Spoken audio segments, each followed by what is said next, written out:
Hey guys, and welcome back to the channel. Extremely excited to be joined by Cam Williams, and we're going to be breaking down and reviewing the US Open.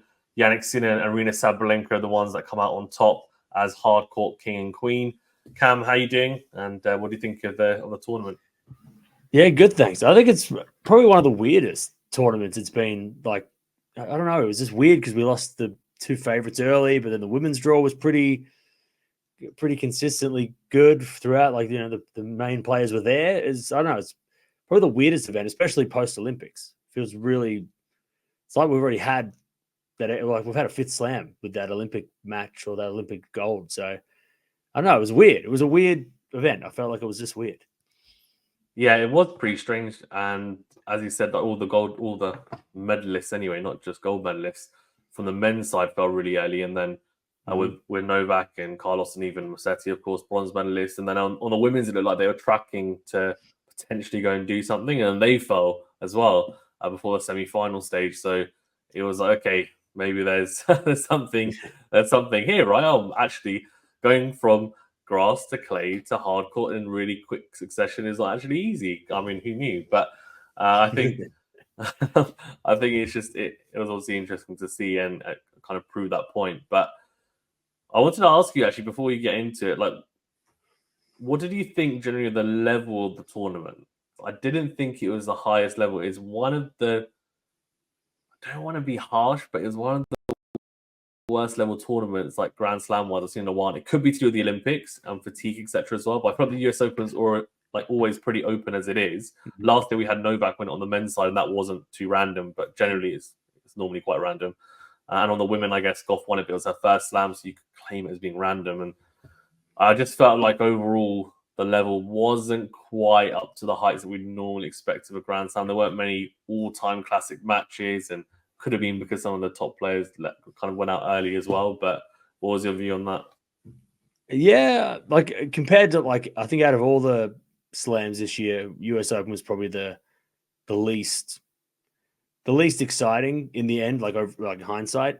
I mean, the Australian Open set the bar pretty high, and then French Open topped that. Wimbledon was sort of the Djokovic injury story, and then Alcaraz going back to back.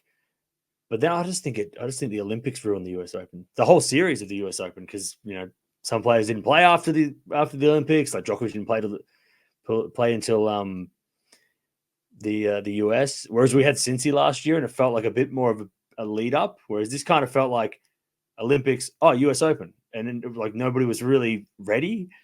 So it probably just got overshadowed by that, I think. But yeah, you're right. There wasn't that. I mean, even like that semi-final with Fritz and Tiafo, it was like 5 sets. It was great, but didn't have the same like 5 sets as like that Zverev Medvedev match in Australia. That was like, I felt way bigger. Yeah, I don't know. It was just, yeah, it was a strange event. It felt like, yeah, it just felt like we didn't, it was like the fifth slam and it just kind of got missed. Like we're women's side. I mean, there was some good matches, but we didn't get any real, like, I don't think there was any classic matches. You're right. It's not, the finals weren't, well, the women's final was good. The men's final was kind of straightforward. Yeah, it was strange. The upsets were the only big, like Djokovic and Alcaraz losing was the massive, like that's the only thing that I think we'll take out of it. I think, and obviously the winners. But yeah, it is not the best, and it had a high bar to try and reach, but I don't think it was as good as the other slams this year. Yeah, no, 100%. I think it's interesting because I feel like on the men's side you're almost getting a little peek into the future though as well, because with Novak and Carlos losing early, it's like, well, Novak, and he keeps on saying he's going to play Los Angeles in 4 years' time at the Olympics, so that means he could potentially play another 4 years. But I mean, who knows how long he's actually going to play for? My assumption would be he probably won't play that Olympics, given that now he's just won the Olympic gold as well. But so let's assume that he's going to be retired by that point, given that he's now 38, so he'd be 42. So I think that's pretty fair. Yeah. and Jannik Sinner and obviously Carlos Alcaraz are the two that have won slams, and they're the young guns coming through. Obviously, Medvedev's won a slam, but I feel like those are the two that everyone's thinking are going to dominate potentially. That both players, right? There's only two players. Say on the opposite sides of the draw, they'd have to clean up everyone and make the final of each slam, right, for them to constantly win slams. That's unrealistic. So I felt like what we got this US Open was like a little peek into, okay, well, one of them could lose early or before whatever the semis or final. And we would get this bit of randomness in the draw. And that's kind of what happened. And I feel like what was random at this US Open is not going to be random going forward, because it's going to start to get normalized more and more. I don't think, like, if you think that Novak has, for the first year, since, 2017, hasn't won a slam, which is pretty, like, mind-boggling. To say the first year since a GOAT hasn't won a slam for, like... Exactly, yeah, since 2002. So that's even crazy, I think. That's... Yeah. So big three, so I think it was 2002 was the last year. So that's 22 years. That's madness. So it is...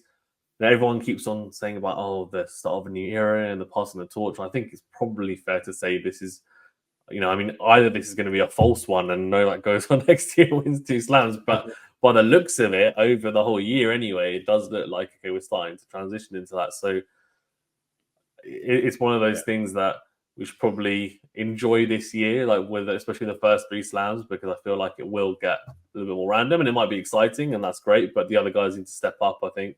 Otherwise, it's going to be interesting to see. We might get some more straightforward finals like we did with Fritz and Sinner. But I guess the positive thing is that these guys are at least starting to get experience in finals, so then they can hopefully take that experience and then take it on in the future and actually, who knows, maybe even beat them. So if they get lucky against them. But yeah, that's how I see it anyway. But on the men's side then, obviously Jannik won and he was really... I was going to say he was really good, but I didn't feel like he played his top level throughout, but he played well enough to get through. And I feel like that's a sign of a great champion. We've said it about Djokovic so many times in slams that, he didn't play his best, but he still won the tournament. And it's like, that almost, you got that same feeling with Jannik in this tournament. Like, I didn't feel like he hit like dizzying heights like he did in Australia, for example. But he still managed to get through, got it done. He was clinical in the big points, especially in that final as well. He was being pushed at times, but he managed to just get through that match really comfortably in the end. What was your view of his level and like his tournament generally as well? And I guess given what happened before the tournament with the positive results and how he handled, I guess, mentally. Yeah. Like he dropped the first set of the whole tournament, didn't he? And then that was weird. The Medvedev match, I think we all assumed that it was going to be close, but it wasn't. Like that was one of the weirdest match, like one of the weirdest of the tournament. Just that those first 3 sets being like one-sided, and the fourth set being interesting. But yeah, other than that, it's like, he avoided Alcaraz. He obviously avoided Djokovic. I think a lot of the players that he just didn't. We didn't get the matchups for him that would have troubled him. The Zverev match since he was interesting, but we didn't get that rematch in the final. It would have had to be, but yeah, I don't know. The Medvedev match, I think, was the one that we were all expecting to be, because they played 5 setters this year already. But after that, you go, well, yeah, of course he beat Fritz in straights, and he won the semi. Even if he played Demon, or it would have been the same result, I think. Against it would have had to be Alcaraz, but then Alcaraz, if he had beaten Van der Zandt, would he have beaten Draper the way that he was playing? Who knows? So he didn't have the hardest draw anyway. And then it was only until like the other 2 guys dropped that it was like, oh well, now he's got to play Medvedev. So he only had one really tough guy in his way. But yeah, he didn't have to play really well. You're right. He didn't have to play as well as he had to play well at. If you look at the Australian Open, he had to beat Djokovic, and then he had to beat Medvedev in the final, and then the French Open, he played Alcaraz in the semis, and then he played Medvedev in the quarters of Wimbledon, and he just kept on having to play these epic 5-setters, but he didn't have to play a 5-setter at all. He didn't even feel like the Medvedev match was going 5 after he won the 3rd set. And he was, the 4th set was interesting, but once he got the break and he finished it off, it was like, okay. And then Draper and Fritz, it didn't feel like he was ever going to be losing 2 sets there. So he got. I think it was such a weird build up, because he won Cincy, and then the next day, the news breaks, and he could have dealt with that different ways. He could have come out and played terrible for a couple of days, or he could have played amazing, and he kind of did the middle ground where he dropped a set and we're like, what the hell? And then he did well after that. I'm like, okay, beat who we were supposed to beat. It was just so strange. The Tommy Paul match could have been something different had Paul got that first set like he was. That was probably his toughest test. If you look at it, those first 2 sets, could have lost the first set, second set tie break. That could have been the tough one. But again, he's number one for a reason, and he doesn't lose matches on hard courts this year anyway. He's only lost the one. So I think it's 2 max. Yeah, 2 max. I think 2. I think it was Indian Wells and there's one other. Yeah, Indian Wells, and I can't think of the other one. But yeah, it was just I mean, I picked him to win the tournament, as probably many people did, because he's the number one. He won the Australian Open, he won Cincy, and then he did, and it's like, yep, like, there was no shock there. Whereas there was a bit of a shock, I guess. There was a shock that he won the Australian Open because of Djokovic being there at the start of the year. The Wimbledon repeat for Alcaraz was maybe a little bit of a surprise. Alcaraz winning the French, the way he had to do it was 2 5-setters. But then, this tournament, just Sinner was the favorite and he won. Yeah. And he didn't really have to work too hard for it. I mean, he had a couple of tough matches, but nothing 5 sets. And it was, he didn't have to play that well. Yeah. His favorite, he won. Okay, end of video. No. That's it. That's it. Yeah, no, I think it was definitely interesting to see like how he handled the situation after as well. And then I was thinking how would it affect him mentally, but he obviously seems pretty mentally strong, got through it pretty well. Like as you said, after dropping the first set in that first match, thinking, oh, okay, could it be an upset? That'd be pretty big. And no, kind of managed it pretty well, got through it. And then the Tommy Paul match was extremely physical, as I think we expected, but managed to get through the 2 tiebreakers. And his tiebreak record's been really good this year as well. I mean, we saw against Draper as well. Like, Draper did so well in that second set against him.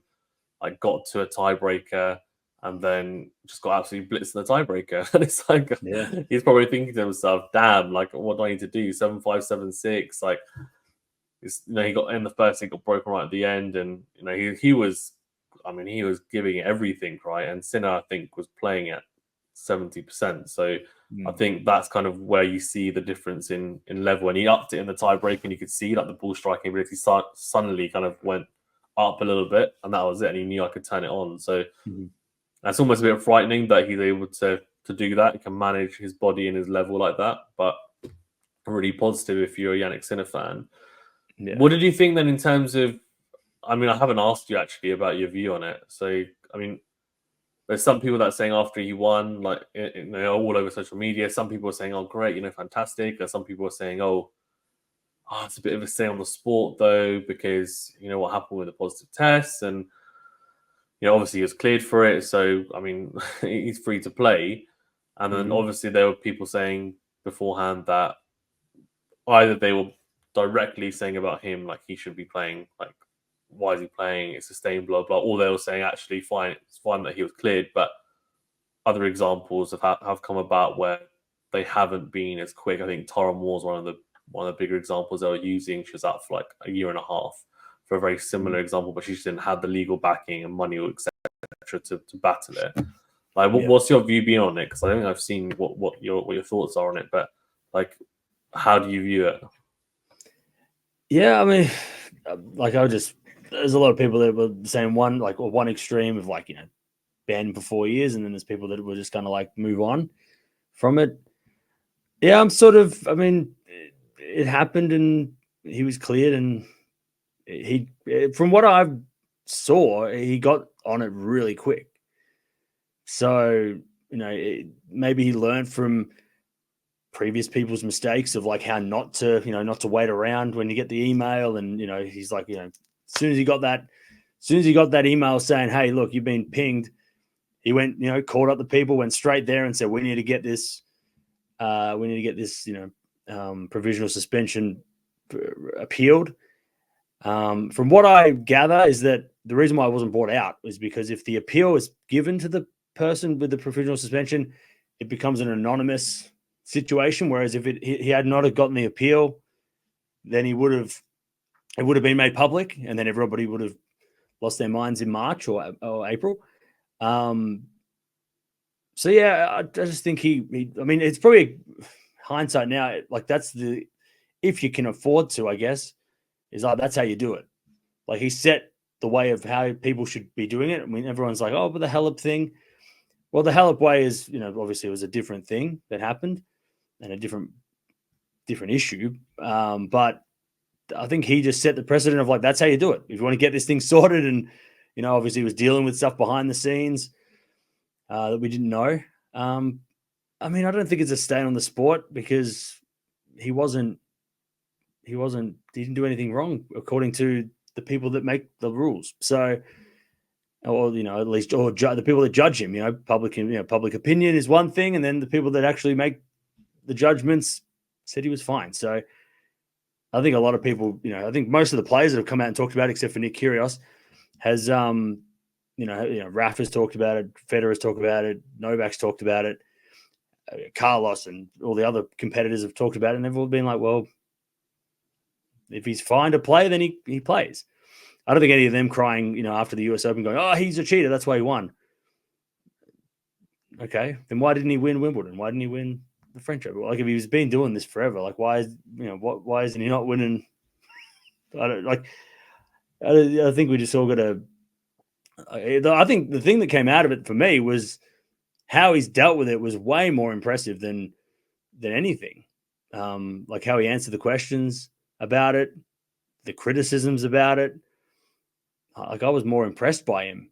And I don't think. I mean, obviously, there's going to be people that will forever call him like a cheater or whatever, and not want to deal with and not want to hear the whole story and just want to be like, well, he did that. He was positive twice for that thing, and so okay. But I think most people are probably going to move on, especially after winning it. I mean, Darren Cahill's reaction probably said it all. The way that he reacted after he wins the match point and gets the US Open. It's like that was the end of that whole thing, and now we can all move on to whatever he wins next. Yeah, no, I agree. I think I feel like a lot of people, they feel like it's black and white, and it's either ban him for X amount of time or he's completely innocent. It's like, well, there's probably somewhere in between, right? And it's difficult as well to know exactly what happened unless you're there, like in the team, and you're close with that player, and like you know exactly what they're like. We don't really know. Like I know we're speculating all the time, like what we think's happened, etc. So it's difficult to give a really informed opinion when actually, like, how can we, like, when we're sitting here and then he's what's happened is in a completely isolated space. So I think it's weird that people are so quick to judge either way. And I think it's one of those things that all you can do is trust that the governing bodies have done like the due diligence, and then they passed him, and it's like, well, okay, and then it's like there's not really much more we can do. Like you can be cynical and say like, oh, have they done it right, etc. And it's like, well, yeah, you can do that about anything, but then at the end of the day, did they make up the story? That's what I was hearing for a while. Yeah, but then at the end of the day, then this whole plan. You can start saying that. And I heard some people, and like I love Kyrgios as a player, and like I saw him at Wimbledon, and it was great. And like he's obviously a fantastic player on commentary. He's really good as well. But he's gone a bit for Sinner, which is interesting on social media. It's kind of really gone for him. And like I saw him, like one of the things that he's been saying is like because people were saying, well, it was 1/1000th of a gram. And what he was saying is, you can easily flush out like whatever out your system really quickly. And I have talked to some other sports doctors in other sports, like in boxing, for example, and obviously it's quite prevalent in boxing, like PED use, etc. It can be. There's lots of failed tests at times there, and I do know that you can get things to your system quite quickly, and that's why sometimes it might be a trace. But what I think we have to understand is that in tennis, it's not prevalent at all. And I think the other thing is, if you start saying, well, it's only this, like you can easily get it out your system, then you can start assuming that everyone in the top 10, for example, top 20 or top 30 is doping. Like, do you know what I mean? Like, then everyone is. Then if you're going to say, it's a blink to the ground, but that's barely anything. But actually, he could have flushed out a system. But then people that are passing tests could have flushed out the system, right? So Mhm. then everyone's doing it, right? So we can start looking at everyone, people that are able to go for back to back to back 5-setters, and then that's all the top players like on the men's side, right? So Yeah. I don't think that's the case, but what I'm saying is that's the road he's kind of go down, right? In my opinion, anyway, on it.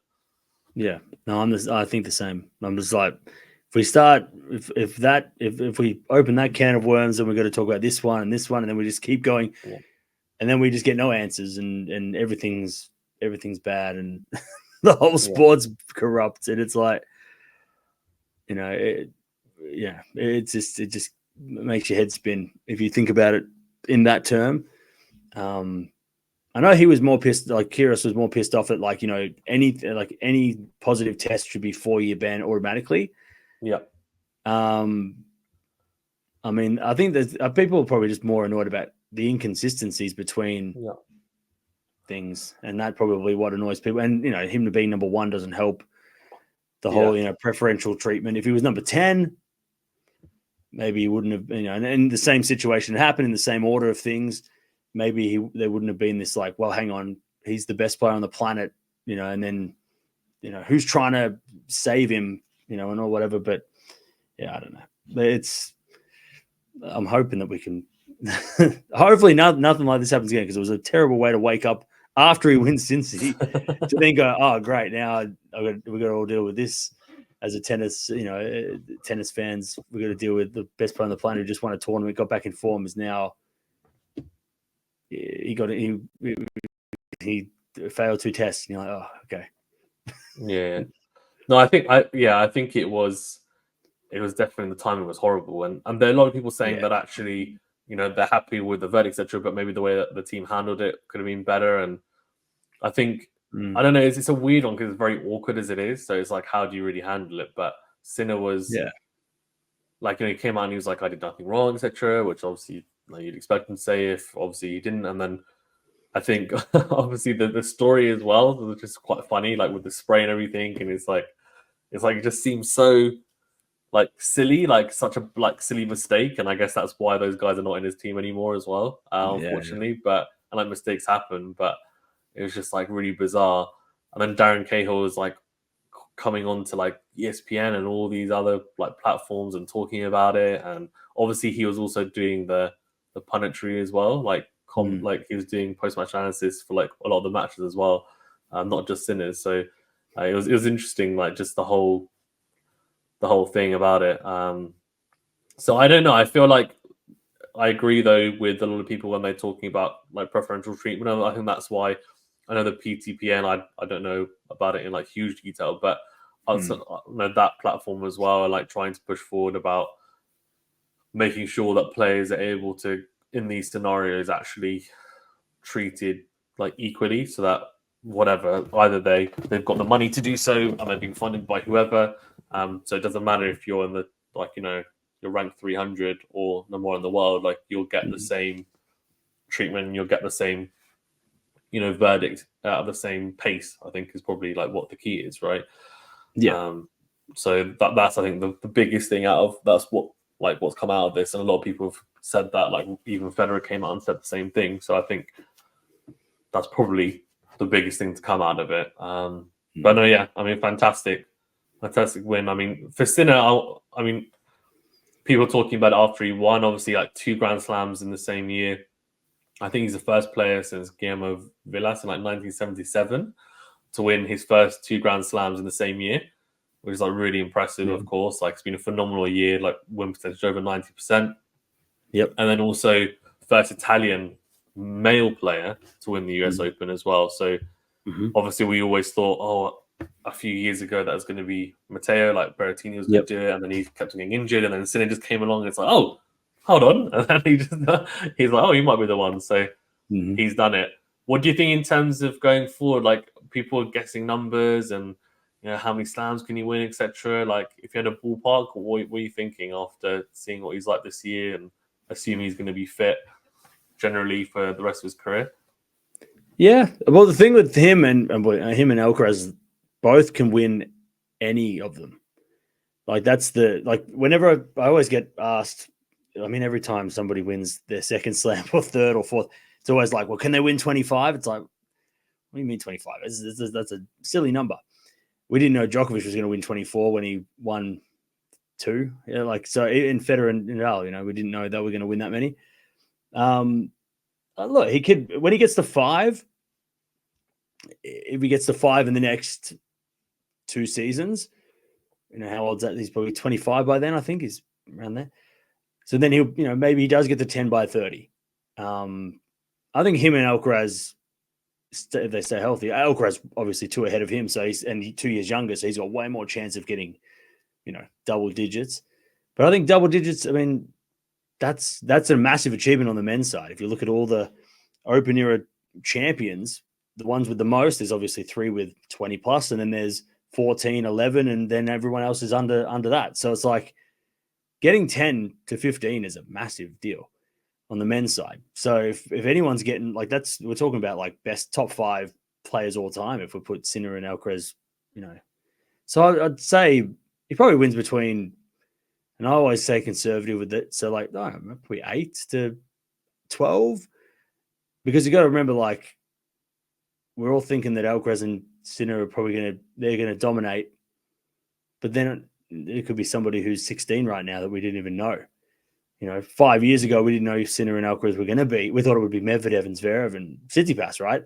In 2019, especially, I think Tsitsipas, he's been the next generation, the next guy for years, right? For like 7 years. So,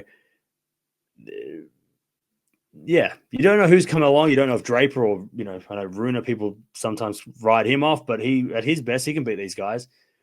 He might deny them from winning slams, but he might not win them himself. But I think we saw that this week. I mean, Van der Zandschulp came out of nowhere. He was going to retire 2 months ago, and then he comes out and beats Alcaraz, who's nearly unbeatable at this stage. So, yeah, I don't know. I would say 8 to 12 if he stays healthy, Sinner, and that's probably lowballing it. But still puts him in the realm of, Lendl and Agassi and, all those, champions, McEnroe, Connors, like he's still in that conversation with those guys, which is, yeah, okay, it's not the GOAT. It's not the GOATs, but it's still top 10 greatest players of all time. So I think he has that. He should get to that. He should. Yeah, no, I agree. I think you're being modest with your estimation. I mean, 15 to 20 is an insane number. It is, but it's been normalized, right? It can't be just 2 guys doing. Someone else is going to come along, surely. Yeah, I mean, you think Medvedev might come good. Then Nadal and Federer, right? It just those. Then Djokovic came along and they still won 20. And Murray, yeah. And Murray, right? So Murray, Wawrinka won 3. Yeah, I mean, I think the thing is that these 2 are coming through and like they just seem so advanced in comparison to the other players their age. And then the issue is that the guys who are like the quote unquote now gen, I think they just that's not hard, but just been disappointing. I think is probably the way to say it. Like, I mean, Tsitsipas, like he's made 2 Grand Slam finals, and then like this year just seemed like he'd actually, rather than improving, it seemed like he's just gone the other way. Like I don't even know if he's improved. I feel like he might have actually got worse.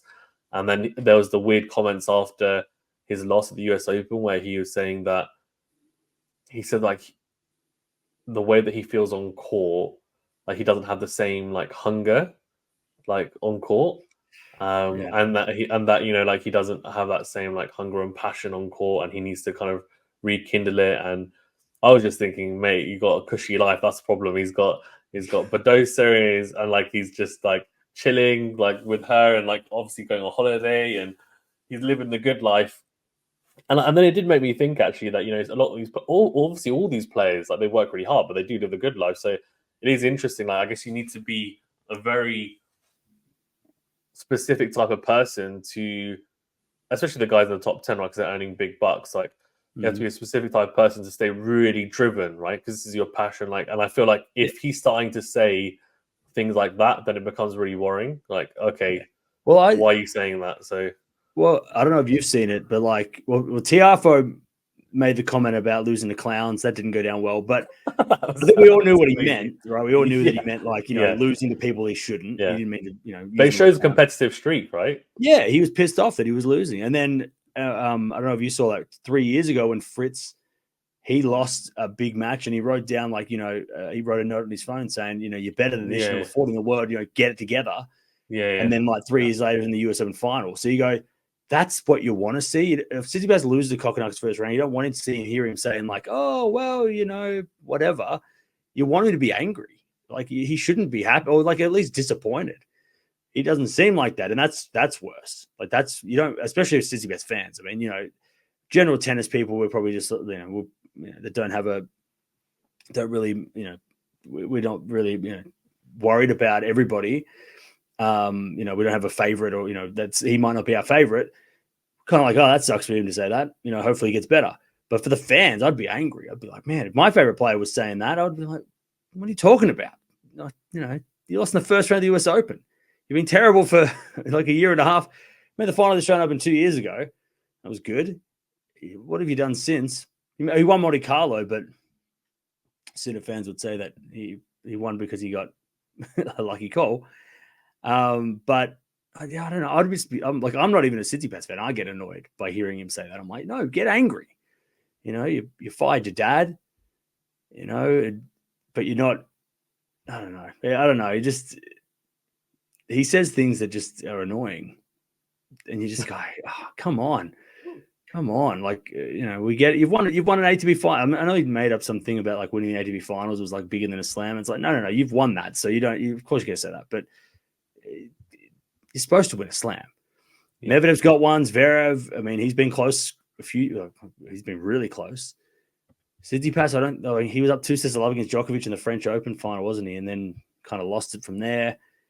But he just doesn't seem.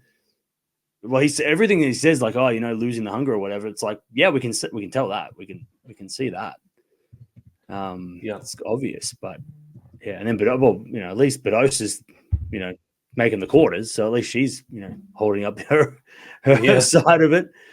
And if they're both doing bad, then everybody would be, talking about it. But yeah, that's the thing. Like she's been playing really well, so she's like, it's like, well, he was at the Olympics.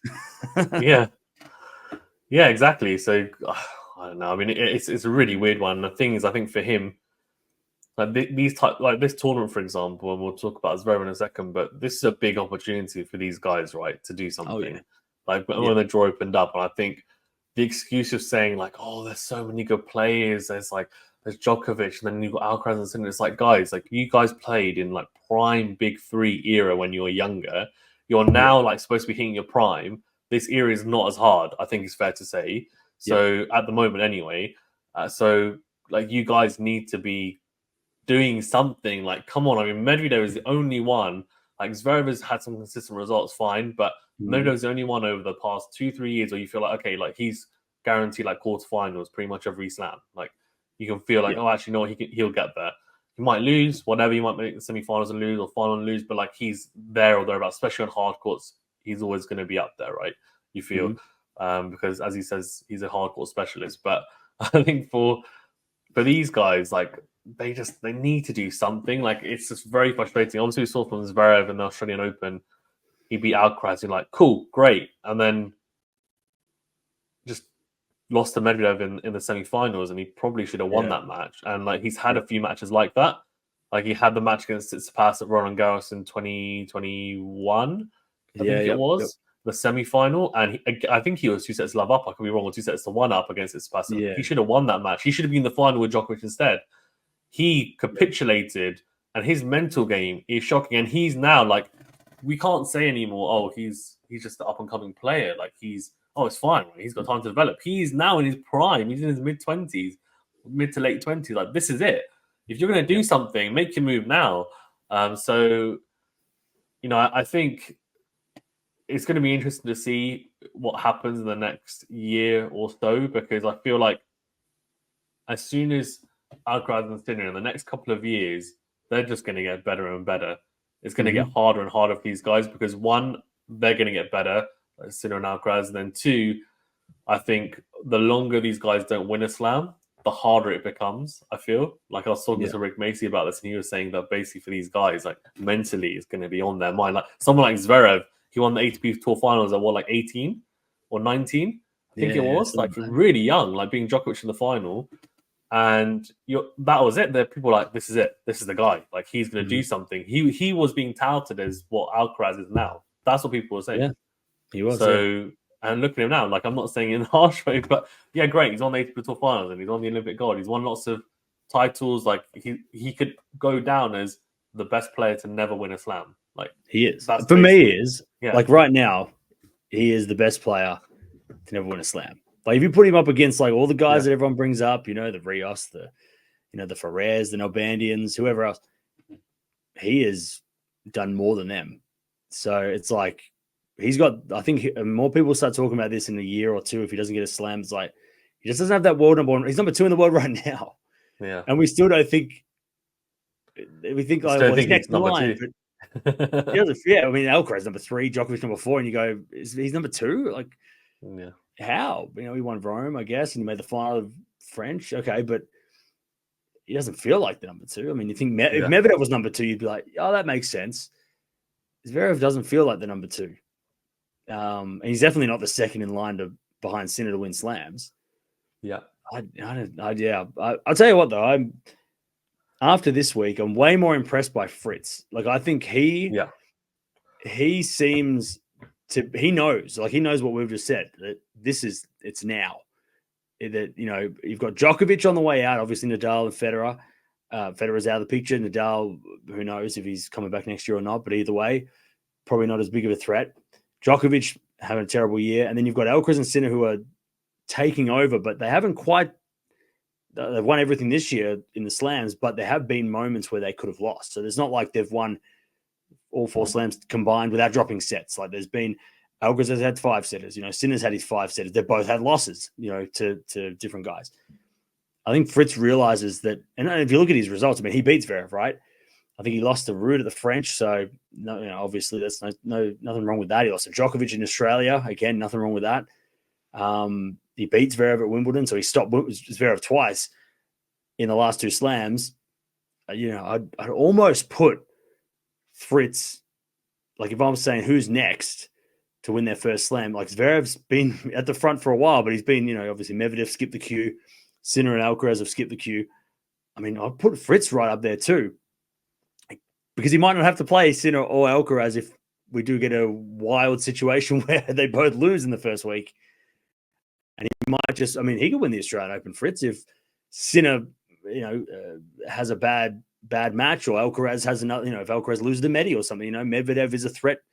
And then, you know, so I would, after this week, maybe I'm just getting excited because it's been 3 days since the final, but I would feel probably just as confident picking Fritz to win a slam than Zverev at the moment, even though Zverev's number 2.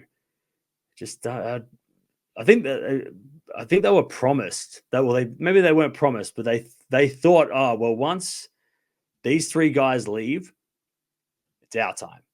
And they didn't realize that there was these, you know, in 2019, there was this kid winning the Next Gen Finals from not even being a part of the Next Gen Finals. He just came in last minute and won the whole thing. And then there's another guy in 2020 or 2021 who was just sort of like hanging around, getting coached by Zverev's former coach. So you go, once they didn't see those guys coming, and they probably thought, oh, well, you know, by 2023 will probably be our time, and we'll be, you know, Medvedev, you know, Zverev, Tsitsipas, Rublev, we'll probably be the top 4. You know, that's not how it works. Like tennis doesn't work that way. Yeah. But, well, maybe it worked that way like 20 years ago or 30 years ago, but definitely not now. Like, and even then, like, you're right, because I feel like they were saying to themselves, like you said, like, yeah, they're going to be gone, and that's it, easy. You know, who else is going to challenge us? And it's like you guys are forgetting that you guys are the next gen, but there's going to be another next gen that comes up when you guys become the now gen. That's what you're not. That's what you're not catering in. Like, and like, I'm not going to say that they went to slams and they didn't give it their all, but I do feel like there was an element of, oh, these guys got such a big aura around them, and like, oh, we just got to be patient, and you know, oh, we can't beat them; they're just too good. And it's like, I get they're that good. I do get that, but there was always like this, guys, like they're just so good. You know, it's fine if I lose to them. It's fine. They lost before It's they like, even played. They just yeah, they whereas, came out and they were down 2-0 yeah. mentally. But look at Alcaraz and like Sinner, like against yeah. Djokovic, or against Nadal when like Alcaraz played Nadal. Like these guys are not. These guys weren't like, oh, you know what? It's fine if we lose to them. They're like, no. We're gonna go for it and we're gonna try and beat them. And they had that hunger. They didn't have the scar tissue. These guys have got the scar tissue, and it's like haunting them every day. I feel like when it comes to these big matches, like Fritz against Zverev at Wimbledon and like now the US Open. Both those matches on paper he should win them. Like on paper, like let's be honest, he should be winning those matches. And this is a big opportunity. He should be in the final. People are looking at that and saying, even when the draw came out, and they're like, you should be in the final. He had the easiest draw. Because like out of all the Sinner had a couple of tough matches, obviously Alcaraz in the set, but and Zverev was the easiest first week, I think. Yeah, and not even just that, but like Alcaraz has just come off the devastating loss of the Olympic gold, like not being able to take it. He's super fatigued. Like people were just, I wasn't thinking, like I picked him stupidly to win it because I was like, oh, maybe he'll get like motivation from from losing the Olympic gold, and I was like, I thought Djokovic would just turn over from then. He's older and maybe he wouldn't recover as well, which obviously he didn't. But like for Alcaraz, I was just thinking maybe he's young, he'll get through it, but I didn't factor in the fact that he's fatigued. But if you look at it in hindsight, I don't know if Alcaraz would even be able to get up for that semi-final, and level-wise, like that was there for the taking, really. And Zverev against Alcaraz on a hard court is a good matchup generally for Zverev anyway. Like we saw it at the Australian Open, he beat him, so it's doable. And I was just thinking he should be in the final. Like this is a big opportunity for him, and he just didn't take it. And Fritz, as you said, was so good, I thought, in the post-match press conference as well. Like in the final, it was. I talked to him at Wimbledon, and I was really impressed with him because when I've heard him speak and like, when I haven't been in person, at times I've been like, oh, he seems a bit wishy-washy, and I don't really know how serious this guy is. Like, is he going to be? Does he want to be top 10, top 5 and like win slams, or is he happy to just float around like the top 10? Some players are like, some players they're happy to accept that that's where they're at. Maybe they won't win slams, but they'll compete. They'll win some Master 1000 titles. Great. But when I talked to him at Wimbledon as well, I thought he was really good.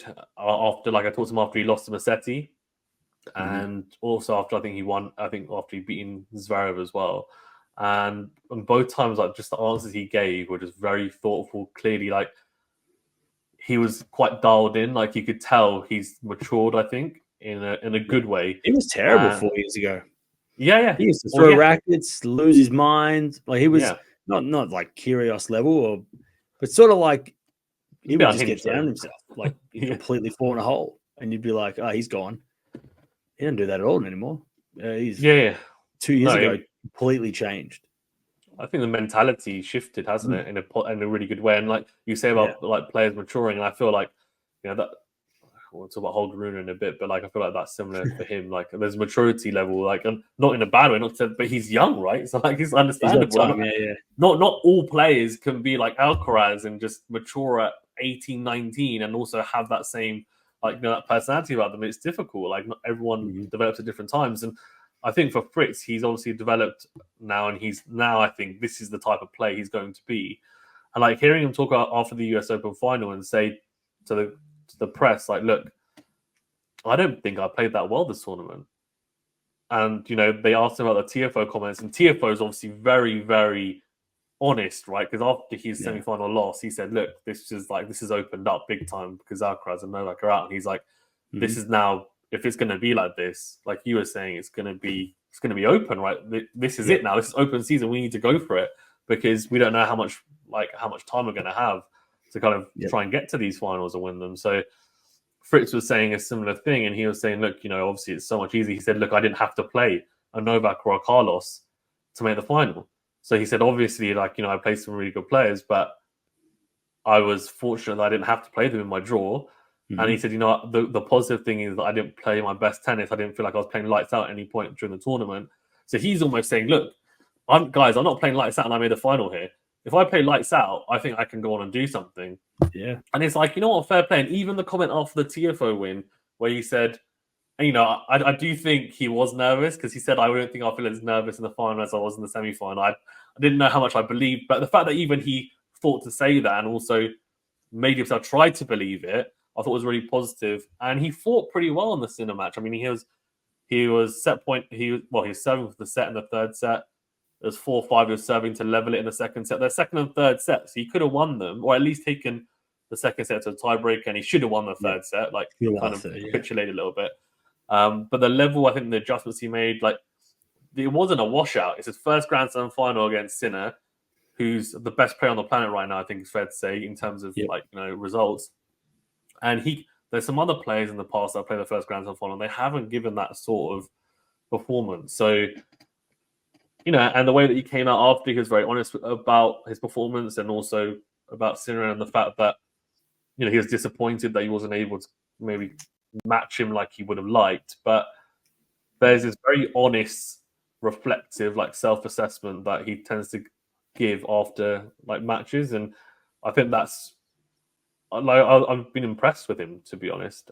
In that, I think I reckon that American group, like that American group of guys and the ladies too. I mean, they'll be feeding off each other.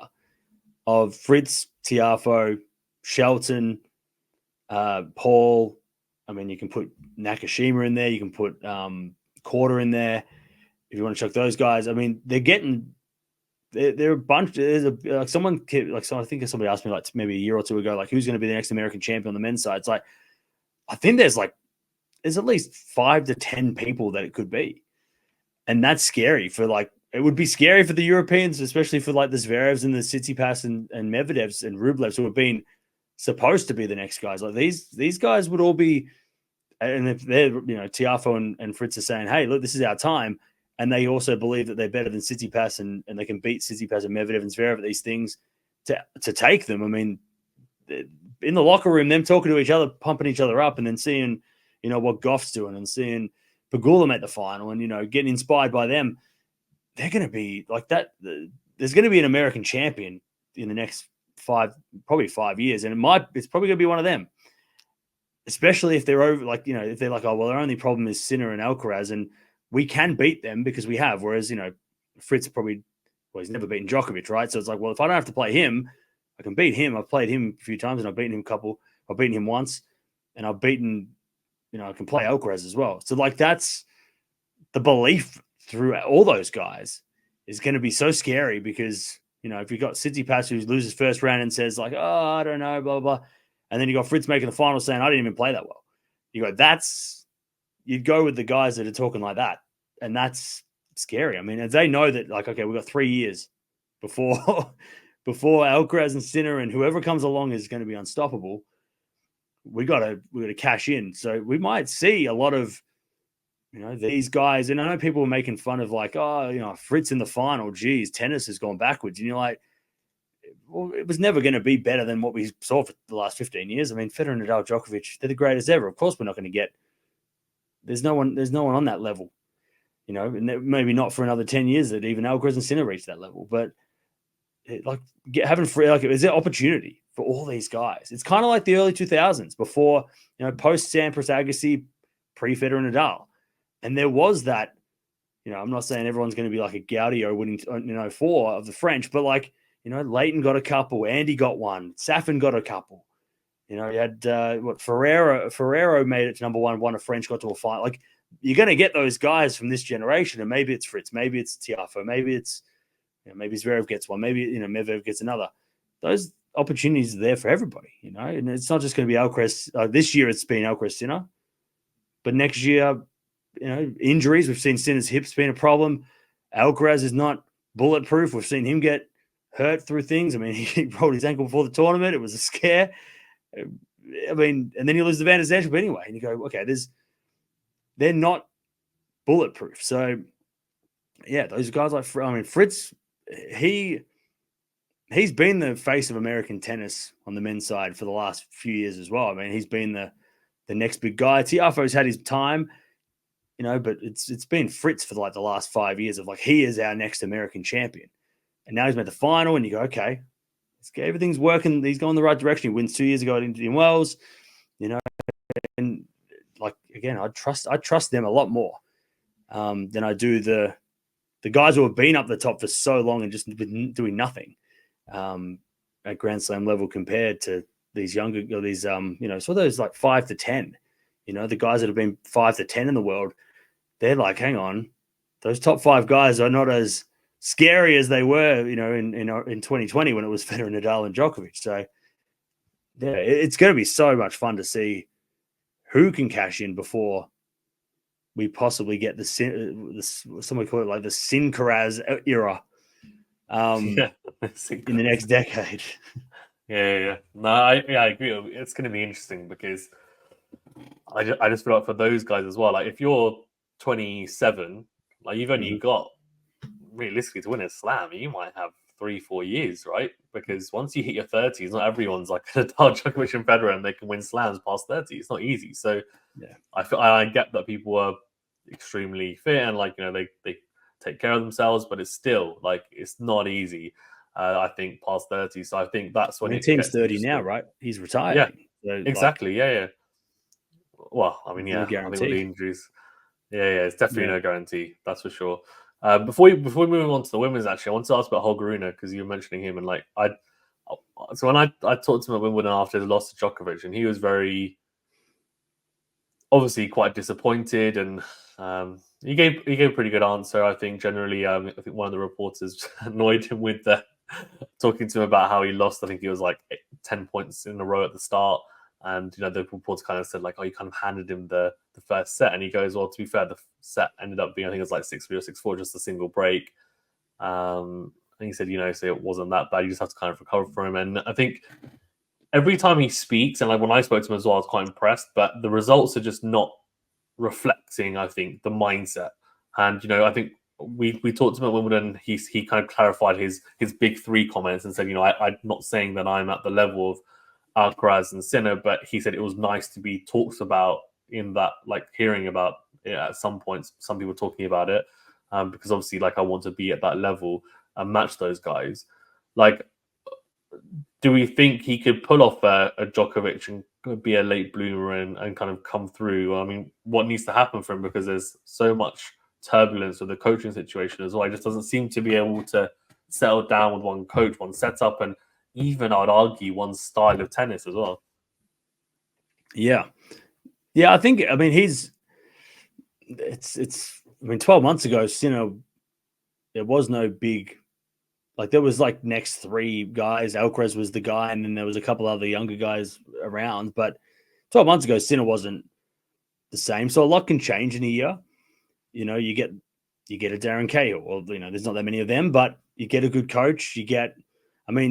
There's a lot of coaches that we saw, Pagula split with her coach. Her coach goes to Sakari, now goes with Tiafoe. He makes the semis. So you go, okay, it's only, and I thought at the start of the year when he got Becker and Luthi, I thought, here we go. And then that obviously didn't do anything, and then didn't go anywhere. And then he gets Moratoglu back, and you go, okay, if you can just settle this style, but then obviously that doesn't work. If he just gets the right person in place and and they lock it in, 12 months from now, we could be like, oh, he did what we all had hoped. I think the worst enemy for him at the moment is the fact that he is in the same. He put himself in that big 3, but it's kind of like Krejcikova when she said the same thing about big 4, and then you're like, but you don't win anything, so how can you? And then she was Wimbledon, and you go, oh, maybe.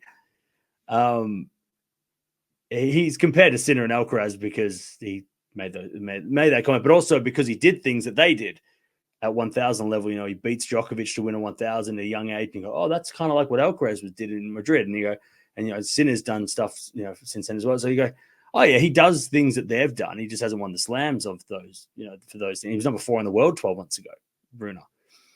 So I think he's just a lot less polished than these guys. I mean, Alcaraz is super mature, super polished. Sinner, he had his body. 3 years ago, 2 years ago, he had his, couldn't play long matches. He got cramping, and then he had, injury issues, and now he's kind of, for the most part, locked it in. And you go, okay, well, though, that's all that he needs. But he's younger than. Is he younger than he's younger than Sinner, but is he younger than Alcaraz or the same? I think age? the same age as Alcaraz, Yeah. yeah. So he's younger than But that- Sinner, I think the same age. Because they used to play doubles together, didn't they? When they were really young. Yeah. So the same age, I think. But yeah, like I still think he will come good, and he will be dangerous. Like he's he just doesn't. He's just very inconsistent compared to the two guys that are winning everything. But I think he will look at those guys and go, "Well, I'm one of those guys. I just need to sort out this, and that." Yeah, I'm having. I think Runa's got time. If he gets to 25 and he still hasn't done anything, you're going to go, well, yeah. What's he It's a doing? rare situation. Yeah, but he got so much time. It's just crazy to think that you would discount him. If he just gets his head straight and also gets that coach. Like he just needs that. I mean, you got Ferrero jumps in Alcaraz's camp and does wonders. Cahill was the difference for Sinner. If you look back, 2-3 years ago, he didn't have that. Sinner just completely cleaned house. He got rid of all the people and he brought in all the new people. And Darren Cahill was on that list. And look what's happened. So you go. It seems simple, but it's also like he's gone through Becker, and that because Becker obviously couldn't travel everywhere. Luthi just, I don't know what happened with him. He just did, they just stopped. Moratoglu's worked, but then didn't work. So you go, well, he's just got to get that one guy or that one whoever, and it just clicks. So I would be, I'm confident that Runa will reach that level of those guys. I mean, he's pushed those guys before. He's pushed the other guys. He's pushed Zverev. He was 5 sets against Zverev at the French. He was 5 sets against Rublev last year at Australia. So he's had those long matches where he's like, oh, he's almost beaten those guys who have gone on to then, do stuff. The Djokovic match this year at Wimbledon was that was the worst. I was going, oh, that's gonna be epic. And then, he played terrible. Djokovic played okay, but he played terrible, and it was just like, man, that's a shame. And then, I mean, I don't even know. Did he play the US Open? I can't remember. He just like showed up to the first round, straight sets, loss or something. It was like, maybe just too much going on off court. But I still believe that he's going to do stuff. Yeah, no, I agree. I mean, the Wimbledon one was really disappointing because I was watching in a stadium and then and then obviously we talked to him after and it was just like, damn, you just felt like that was a good opportunity. Novak wasn't playing his best, and for him, imagine if he wins that, that's a big, that has a big impact potentially on his career, going forward. Yeah, to say okay, not only have I beaten Novak at Paris, which at Monte Carlo, which I think Paris, you could say, you could argue as a fluke, which I don't think it was, but obviously, given that it was, he just come through and he was obviously just. People didn't really know much about him. Then Monte Carlo, people could say, oh, well, Djokovic doesn't normally play well at Monte Carlo. Fine, whatever. He's lost to Musetti, etc. at Monte Carlo as well. But then if you were to beat Rome as well, he beat him at Rome too, didn't he? Maybe he did. Which Djokovic dominates. Well, for the most part. Him and Nadal. Yeah, I mean, unbelievable in Rome. Well, then fine, that's legit. But I was going to say, if you're beating him at Wimbledon, he can say, I've beaten him at a slam. Oh, yeah. Not just at a slam, but at Wimbledon as well, which is damn good, right? So I think for me, that was a big missed opportunity. I'm not saying that he could have won it, but he could have at least got close. And I felt like he didn't really push Novak at all in that one. I was watching it in the stadium just thinking, come on, Holger, this is not good. This is bad. What's happened after coming out and saying I'm going to really go for this. So that was a little bit disappointing. But I think, as you said, he's had some close matches with some good players who went on to make finals and semi-finals of Slam. So it's not like he's that far off. I think he needs Roger Federer as a coach, to be honest. One thing that I really think with him is that he's not decisive enough sometimes. I think he's a little bit hesitant in the way he plays. And I'm not quite sure as well how, what his style of play is. Is he a counterpuncher? Is he someone that wants to come forward and volley a lot of the net because he tries to come forward a lot? What type of player is he? I don't know. Is he a grinder? What type of player are we looking at? I just don't know. I feel he's almost I'm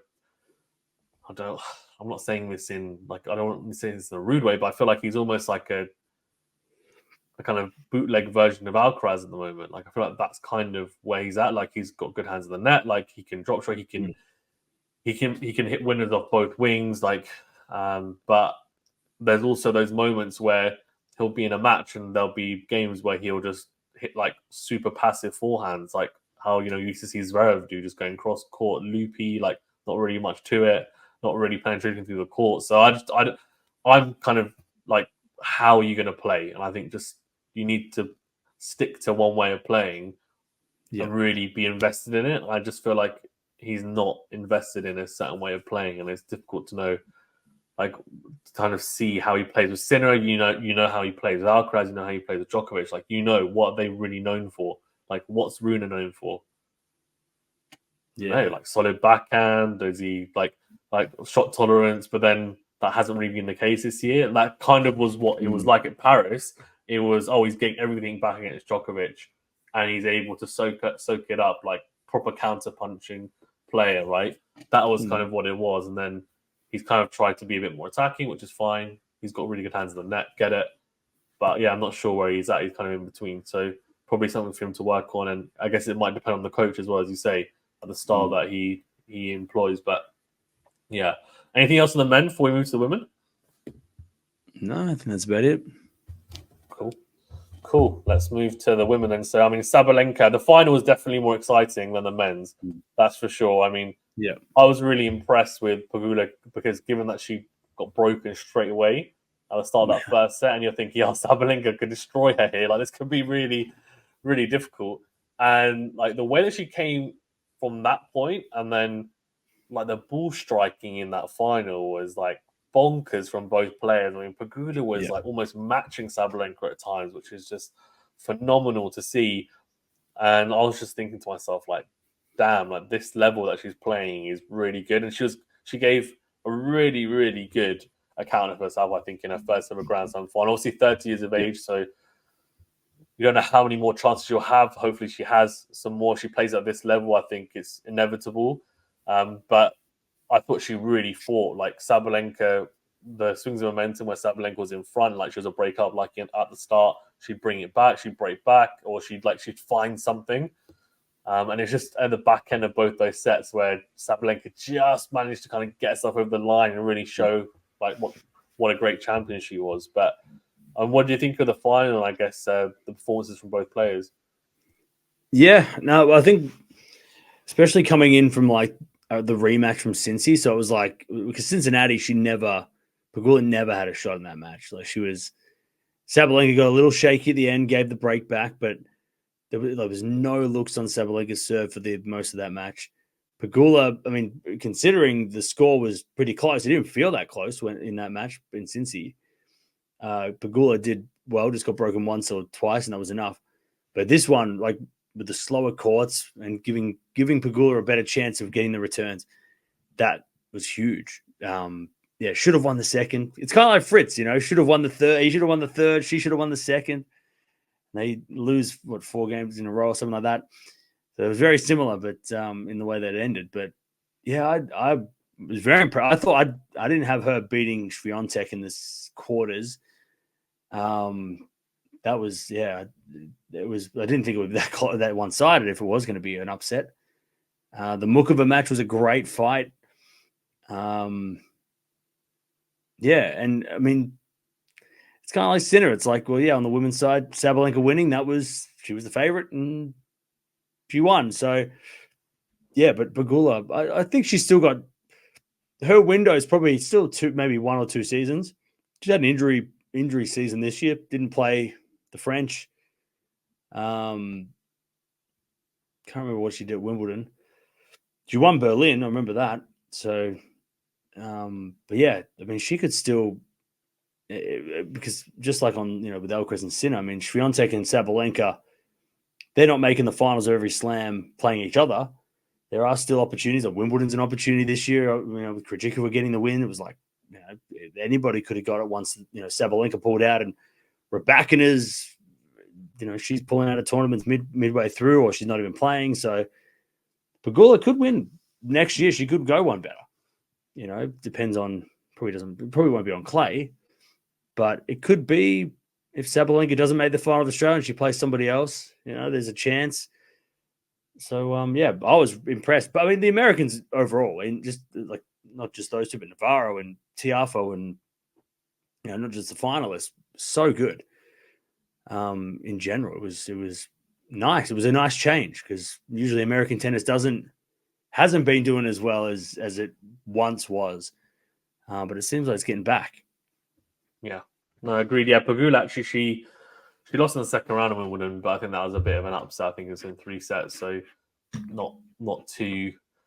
I mean, I don't think grass is her best surface anyway, to be fair. But I mean, it's impressive given that she missed Madrid and Roland Garros with obviously the injury, and then came back. Obviously, Wimbledon was one of her first tournaments back, except for obviously Eastbourne and Berlin. But she's just kind of getting back into it, and then Canada was so impressive. Of course, she ended up winning, beating Anisimova in the final. It was definitely a weakened lineup because of what happened at the Olympics. But I mean, Cincinnati she lost in the final, but beat some really good players like Mukova, Fernandez, Townsend, Badosa, lost to Sabalenka in the final, and then I mean the US Open. I actually, to be fair to me, I'm gonna give myself credit here. I picked Sabalenka Pegula in the final. Nice. And I even had to post it as a video, as a short, because I was like, I finally got one right. I finally got I finally got a WTA final right. I think that was it, because WTA finals sometimes are just so difficult to predict, Grand Slam finals. But it was, I mean, I went brave and picked it to beat Swiatek in my prediction, and I probably got a lot of abuse from Swiatek fans. So apologies, Swiatek fans, but I was right in the end, so I guess it's fine. But she won the French. You picked it for that, didn't you? Yeah. I mean, he's go for the French, so yeah, it's fine. That's fine. but yeah, I mean, I picked then Sabalenka to beat Pegula as well. So yeah, I'm just sitting here because she I'm a genius. But yep. I mean, look, she played some really good tennis, and the match against Mukova I think was the most impressive for me because I know she obviously beat Swiatek, which is really impressive. But the Mukova match, Mukova was playing so well, and she absolutely destroyed her in that first set, breadsticking her. And you're just thinking, Mukova is playing prime Ash Barty and Roger Federer all into one. And you're like, okay, this is unbelievable. And then Pegula somehow manages to she was a breakdown in the second set as well. Brought it back, won that set 6-4, and then 6-2 in the third. And you're just like, this is really impressive. Just the mental fortitude that she's showing is, I mean, it's gritty. It's gritty. And then there was a clip that came out from Charleston last year where they asked her about, I think she won against... I think it was Camilla Begu in 3 sets. It was a really tight match in Charleston, and they asked her, how do you get through it? And she's like, you know what? I'm tough. She's like, that's it. I'm tough. And you know what? It is impressive. And obviously, there's going to be people that talk about her background, and obviously her father's a billionaire and stuff. And I get that, but I think it actually makes it even more impressive that she's so tough, given that she's got that. Because you could expect it to be the type of person to be like, oh well, I don't really care. Who cares? I got my money, top 10. Yeah, I earn a bit of money for myself. I'm a well known enough figure in the tennis world. Great, but actually, I think the opposite happened. And she did talk about being in awe at the Olympics of the other athletes, and I wonder whether that potentially has some sort of effect on her. Maybe, at the Olympics, she's seeing all these other great athletes, right? And she's just thinking wow, that's incredible. And they're winning Olympic gold. And she's maybe that motivated, I'm not sure. But she has obviously been there or thereabouts. She never made a Grand Slam semi-final, which is crazy given how consistent she's been in other tournaments. And then she finally made that breakthrough. And then to win that semi and make the final and play the way she did was really good. So kudos to her. But let's see how she gets on, obviously, in the future. I mean, Sabalenka, Cam, on hard courts, she just seems... Look, I know she had that dip in, I think it was Doha, Indian Wells, but that's obviously when, unfortunately, I think the death of her ex happened, right? So it coincided. Yeah. So there's you can understand why that understandably happened. So it wasn't that much of a surprise. But if you take that to one side, the rest of the year on hard court has just been phenomenal in Australia, obviously, and then winning Cincinnati. I mean, she just looks so good, and not just on hard court. I think on all surfaces, she is so consistent. I think I saw her. She didn't even play Wimbledon. Yeah, she didn't play Wimbledon. Exactly. Yeah, if she played Wimbledon, she could have won 3. It's crazy. I know. I mean, I saw the list of So since I think it's like May 2023 or I think it was maybe May 2023 or January 2023. Like she's made at least a semi-final in every event, apart from one, which was the Roland Garros this year, where she lost in the quarterfinals. But that's still the quarterfinals, and she lost to Andreeva, and she was like really ill as well in that quarterfinal. That just shows how consistent she's been. Like she's either won it or she made a final or semi-final in pretty much every Grand Slam for the last 2 years. I mean, guys, like if she, I know that her ranking says number 2, but I'm sorry, but she's number 1. She has to be. She, for me, is the best player on the planet because I like whilst 1,000 tournaments and WTA finals and everything is great, but for me, what I'm looking at is consistency in slams, and she has been the most consistent. And like, Iga fans going to hate me for saying this, and I really like Iga, but like we have to be honest. At the moment, she is the queen of clay, but she hasn't made it past I think like a quarterfinal of a non-clay Grand Slam for like a couple of years now. I think it is like she obviously won the US Open in 2022. And then since then, it's been slim pickings. It really has been, and like that's fine. Like there's nothing wrong with that. She's won like so many slams. It's not. No one's saying that she's not a good player. But I think if we take it on the whole, because the majority as well of the calendar is hardcore, and the two out of the 4 slams are hardcore. It's just the way it is. You have to say Sabalenka, I think, is the best player on the planet, and it's one of those weird ones because it's like with Zverev being number 2 on the men's side. It's like, but is he really number 2? And it's like with Swiatek, she's won all these tournaments, which is great, but is she really the number 1? Like, if you were to ask someone on the WTA tour, would you rather play Swiatek or Sabalenka on grass or hardcourt? They'd tell you they'd rather play Swiatek. So, in my opinion, anyway. So, I mean, that's the way I view it. I just think she's been so consistent generally, and she's been really impressive. I mean, 3 Grand Slams in the last 2 years, 2 this year. I mean, how can you say she's not been the best player this year when she's won 2? I mean, that seems crazy to me. But what's your view anyway? Because I've got a very strong opinion on Sabalenka. Yeah, I reckon that like the next few months are going to be interesting, like massive. Like I'm so like I've loved the WTA for like the last couple of years, like post Aryna's dominance and like Barty going like losing it. She's gone, and then Osaka kind of dropping off, and then opening up for all these new players. And there was a couple of years where it was like it was a definitely 2021, even 2022 was kind of like, oh, who is going to be anyone?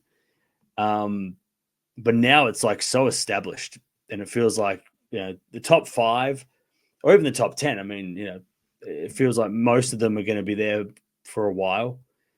Like with Zhang and Krejcikova, we know how she's top 10 at her best. We've seen that she's number 2. She could have been number 1.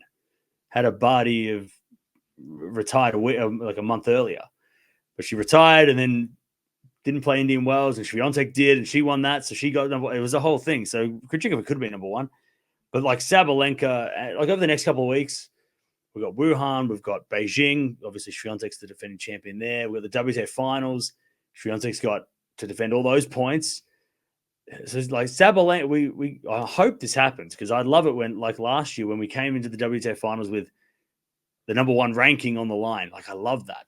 It probably won't happen on the men's because Sinner's got like the 5th most points of all time in ranking points, so he's probably not going to get caught. But like there is a chance that we could get like Swiatek doesn't do well if she doesn't do as well as in Asia as she did, and Sabalenka, who I think in like 2018, 2019. Would dominate those tournaments. It's like so suited to her, those events. If she wins one of those events and Swiatek, like if she wins Beijing and Swiatek doesn't, let's say Swiatek makes the semis or the quarters, that gap is a little closer. And then once we go to the WTA finals and the points are all gone and we see what their rankings are, I mean, could be like match for match that they could be going head to head for that number 1. So, and it's going to be in Saudi. It's going to be indoor hard courts, I think. So, could be advantage Sabalenka. So, I mean, you could in 2 months, or not even like 6 to 8 weeks, she could be the best player on the planet in the rankings too. So, but the only reason I still think Swiatek's the best player on the planet is because of consistency outside of slams. Clearly matters because I was getting so much grief at the start of the US Open for saying that Sinner's the player of the year. He's the best player on the planet. And all the Alcaraz fans were telling me 2 is bigger than 1. And I'm like, yeah, but outside of the slams, Alcaraz went missing for so many tournaments. Sabalenka, she would have been number one if she wasn't. She won 2 slams. Swiatek's got 1. But outside of the slams, Swiatek still dominates. And Rome and Madrid, but she also won Indian Wells. She won Doha. She made the final of, or the semis of Dubai. Sabalenka's going to have to win like 2, maybe 1 or 2 more titles this year to kind of match Swiatek outside of the slams, obviously. But I mean, look, there's a clear 1 and 2, isn't there? I think that's at the end of the day. It's like the 1 and 2, and same with Sinner and Alcaraz. It's like there's a clear 1 and 2, and it just depends on when they play. Like when Swiatek and Sabalenka play, it's like that's the match that everybody wants to see. Same on the men's side when it's Alcaraz Sinner. It's like that's the match that we all want to see all the time. So it's going to be a really interesting end of the year for the ladies for sure. But Sabalenka, I agree with you. Sabalenka is the scariest player. When she's on, she is the scariest player. Like Swiatek when she's on is scary, and the bakery's a thing, but she's not intimidating like Sabalenka. Sabalenka is like, I mean, I don't want to compare her to Serena, but like that intimidation that Serena had, it's like Sabalenka's got that. Well, the thing is, she is the closest thing in terms of style anyway to Serena. Obviously, she's not. We're not when we compare her to Serena. I don't think it's. We're not saying that she's the same caliber player or she's going to achieve the same things. But in terms of in this generation, she's the closest thing we have to what Serena was like in terms of style of player. She can hit big off both wings. She's massive server. She's athletic. She's now adding things to her game like the drop shot and the backhand slice and coming to the net. And obviously Serena was so well-rounded. And the more well-rounded someone like Sabalenka becomes, the more like Serena she becomes in terms of her style of play. So I don't think that's I was actually thinking of that when she won the final, and I was just thinking there's no one close to what Serena was like in terms of that kind of that skill set, and she has that in the bag, and that's why she's so difficult to play against as well. And obviously she'll have her moments where she's inconsistent, but you almost feel like most matches are played on her terms. If she doesn't play well, she can lose. But if she plays well and you play well, more likely than not, she's going to win because she's just got that firepower. And now she's adding those nuances as well, those different variations to her game. So yeah, that's been really, really impressive from my perspective. I mean, the Rebecca situation is pretty disappointing with the health issues because you just feel like she could be there and challenge, but just hasn't been able to. What's your view on that? Yeah, I mean, she's definitely got that. She's scary as well when she's playing well, but it's just her body doesn't allow her to be on court enough to prove that, and she just changed her coach, or she just stopped working with her coach. So you go, okay, and there's a whole thing about that. I don't know. A whole bunch did you of see that? Yeah, it's the rumor. There's a lot of things about Rebecca lately. Really? Oh, so the rumor that I saw is that her coach had been banned from the WTA or something. But I know the other rumors are retire. I mean, she's going to retire. Yeah, some random person. Well, random. There was something this is why I was live as well. So I was getting the chat. People in the chat were saying oh, have you seen the news? And I'm just looking and I'm not going to look into this until X, Y, and Z talk about it, and then I'll. Yeah. But I mean, there's just been some wild. So I don't know what's true, what's not. I'll have to ask you about the other rumors. She's definitely not going to retire because I think the day after that was rumored she signed with some massive Kazakhstani ambassador role or something. And I'm like, she's not going to retire. Yeah, she did. For tennis, So, I don't know. It's just I mean, her and Sabalenka. It's interesting because if she stays healthy, we know I don't like using big three because I feel like we're just trying to replicate what's already been. It's no. There was no big three when Serena was around. There doesn't need to be a big three.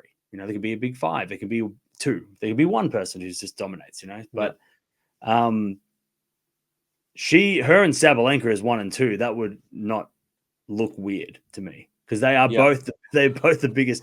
One's they're both massive hitters, but one's more mentally stronger. You would say Rebecca would be overall if you look at their results, but then physically, obviously Sabalenka doesn't get injured as much. So it's but those two, if they're at their best, they are the biggest scariest players. And when they play each other, it's just like Clash of the Titans. Yeah. And off the clay, Swiatek might get them on clay when everything slows down. But yeah, off the clay, those two are very dangerous to Swiatek. But yeah, she just can't. I mean, she should be in that conversation of not as number 2. Competing for number 1. She probably should have won Wimbledon this year. Probably should have won it last. She could have won it last year. Like she pulls that second round of the US. She's never done well there, so loses that close match at the Australian Open. That if you look at the draw after that match, she goes out, and then Swiatek go down, and then that whole top draw opens up, and it's just Zhang in the final. You go, she could have done something there if she had won that ridiculous tiebreak. But yeah, just physically, I mean, she's kind of giving me Del Potro vibes, which is really.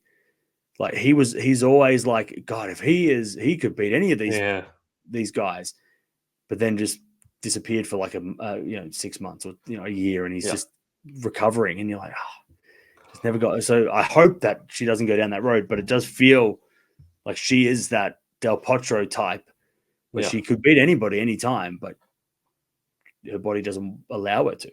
Yeah. She's got a similar type of game as well to Del Potro, to be fair. Yeah, well, they do say the big players are more injury prone, the taller players. Yeah. Well, they're more explosive, right, as well, because she's hit so big on the serve. And yeah, it's a real big shame, to be honest. The thing is, if she was ill, which I apparently it was injuries, but I was going to say if she was ill, I was actually thinking to myself, maybe she needs to look into, like, with her coach and like medical team, like what's going on. Like, does she need to like look into what's happening? Maybe she needs, like, she's got something medical that she needs to sort out, because sometimes like they don't pick up on things, and which is weird to think, because these guys are like elite players, but the teams don't always pick up on it. But like, she's been ill a lot. Like, she's either had food poisoning or like she's just been ill. And like, I get that people are traveling all the time, so I get it. But normally what happens is the teams obviously have like whatever X, they manage it in a certain way. So I was just thinking maybe it just wasn't getting managed that way. She's had a team for a while as well. So I don't know exactly like how they approach it. And obviously now the coach is gone. Who's she gonna have coaching her? We don't know. We haven't really heard much from her at all. So yeah, I'm hoping that she's back to her best, like either for the rest of the year or at least in 2025. But she was very good actually when I spoke to her at Wimbledon. I spoke to her like 2 or 3 times, and I spoke to her after she lost as well. And she was very good actually, I thought, in terms of the answer she gave. And it's funny because most people said she was terrible at the start of the tournament. She wasn't answering questions. So the thing is, like, and I could do a whole. I mean, if you ever want me to come on and talk about my experience for women, I can talk about it for like an hour and a half. But honestly, but you should do that. You should just do a video about it. Just do a big. But because he was, and also just I mean, I was there for the whole qualifying week, and the second week I was there for the whole week. First week we had some other people as well, but I had some guys with me in the second week as well from the platform. But yeah, I mean, when I was there, so it's funny that we're back in a situation, because like she definitely did give some quote unquote dead answers, I guess, to some journalists, but some of the questions were, and like, I feel like as journalists they have certain. I realized this when I was there. They've obviously been given like an angle to ask certain questions, so all the questions are leading questions for the most part, right? So they have an article. They've probably already written the title for it. And it's like, we need to ask a question that fits into our agenda, right? And they're either being given it from their bosses or whatever. But most of these guys are writing or reporting for big platforms, right? So like whatever, Wimbledon, like Wimbledon.com or ESPN or Wall Street Journal, like all these guys are there, right? There's not many platforms that were like ours where we're just doing it for ourselves. And like, even when we were there, people were saying to us like, are you just focused on the British players? Are you focused on like the American players? And we're like, no, like we're focused on all players because we're just like a global platform. Like if you look at our subscriber base or like follower base, like it's global, right? So we just talked to basically every player that we could under the sun, really, like from press conferences to like one-to-one interviews. So it was, yeah, like Rebecca, I thought she was really good when I talked to her. And I guess the questions I gave her I wouldn't say they were super challenging or anything. Like I was mainly focused on like the tennis and like tactics and like mainly focused around those things. But yeah, I mean, she gave pretty long answers, and I asked her tactically, like, what she thought she could have done better against Krejcikova and like what made her so tough to play against and things like that.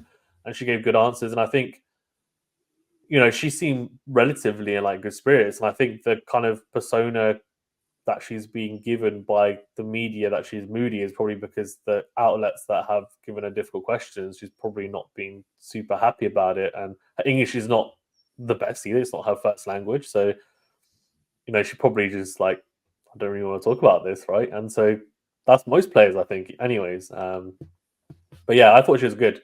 I thought she was good. Like she was pretty like she was pretty level headed. And obviously I think she realized that that was a big opportunity missed against Kuchikova, but at the same time, the matchup isn't great for her as well. So she's lost her in the past. So she kind of was like, okay, I need to figure out maybe in the future how to play against her. And she maybe style wise is just not the best in terms of like Rybakina's style doesn't match up as well, which is interesting because you think it'd match up well against, well, it does match up well against most players. Yeah. So yeah, I mean, look, I thought she was good. My favorite was actually Medvedev, but yeah, he is hilarious, but he's really good talking to him. But she was up there. She was good. I thought she was really good. Generally, the women, to be fair, I thought were pretty good. Like, didn't really get any people that were well. Kuchikova is a great. Who is the one? I don't mind saying it, but so Kuchikova is a really good player, and she obviously won the tournament. Her answers were, she wasn't the most charismatic character, let's say. Is how she came across to me, like at the press conferences.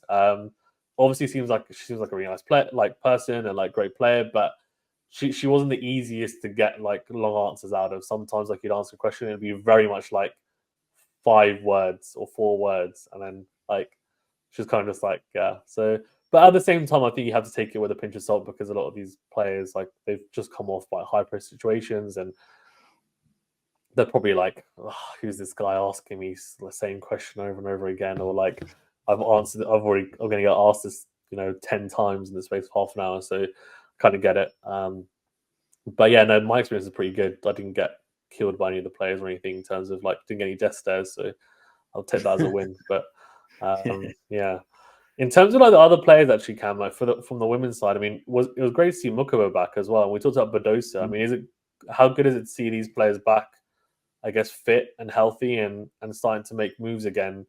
Badosa, I think, made her first, was it quarterfinal, semi-final? Yeah, quarterfinal, yeah. It was quarterfinal, yeah. And then obviously Mukova made the semi-final again, which is so weird because last year she made the semi-finals and then she got injured for 10 months and she came back and now she's made the semi-final again. It's like, okay. Yeah. So clearly she likes the US Open courts. But yeah, I mean, what's your view on those two coming back and yeah, like how they're looking?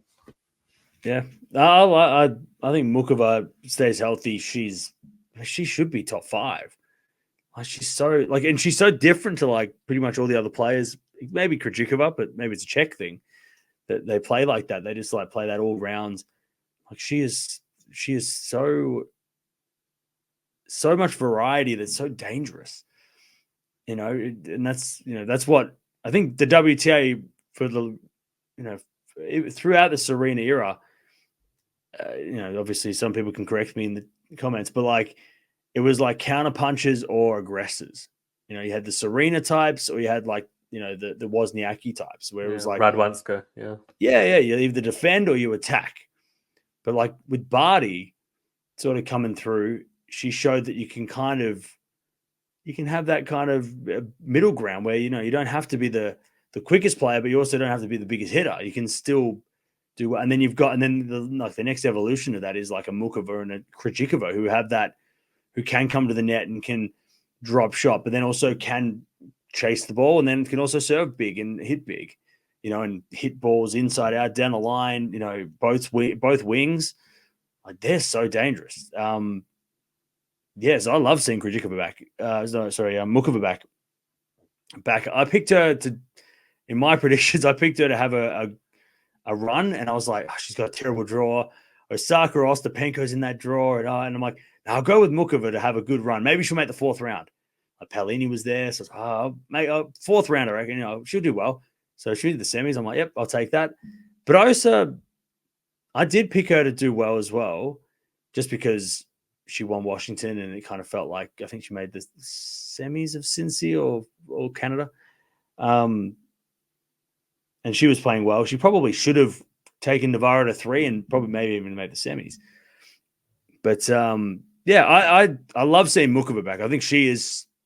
I know Badosa's been higher ranked than her, but I think Mukova is more of a threat consistently to those top players on all surfaces, because we've seen her do it at the French, we've seen her do it at Australia, we've seen her do it now here.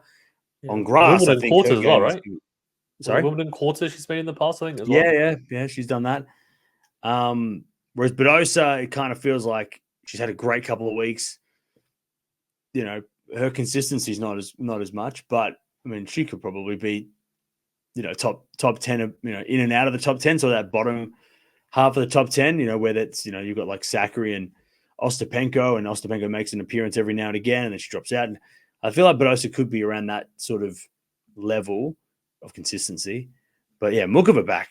Like if she, I mean, I don't think she can make the WTA finals, but like that would be it was such a shame she didn't play last year's WTA finals, because we had, you know, you have Jabeur playing, you have, you know, the two big hitters, the massive hitters of Sabalenka and Rybakina, and then you had Swiatek, and you had Goff playing, and then you had, you know, Von Drusova, who's more of a, you know, well, less of a power hitter, and it's like Mukova in that mix would have just been, it would have kind of had every type of player you could have had in that finals. So yeah, I think she is going to win a slam if she stays healthy. I don't know which one. She's going to win a slam. She's just too all round. Like she can do so many different things. Like she has so many options when she's playing everybody. You know, we saw that a little bit against Pegula. She probably ran out of gas maybe a little bit. We've seen her, you know, do that against the big hitters. We've seen her do it against Swiatek. You know, we've seen her do those. We know what she can do. So yeah, it was so good to see her. I didn't think she'd come back that quick after like 10 months off, and then she makes the semis again. You go, well, if you can do that, then once your ranking gets back up, you know, people are going to expect you to win a slam next year if you get back in that top 20. I think a lot of people will be picking her as a dark horse for the next probably 6 months, until she gets in the top 10, and she can't be a dark horse anymore. But I think she's going to be everyone's dark horse pick for pretty much everything until she gets back up the top.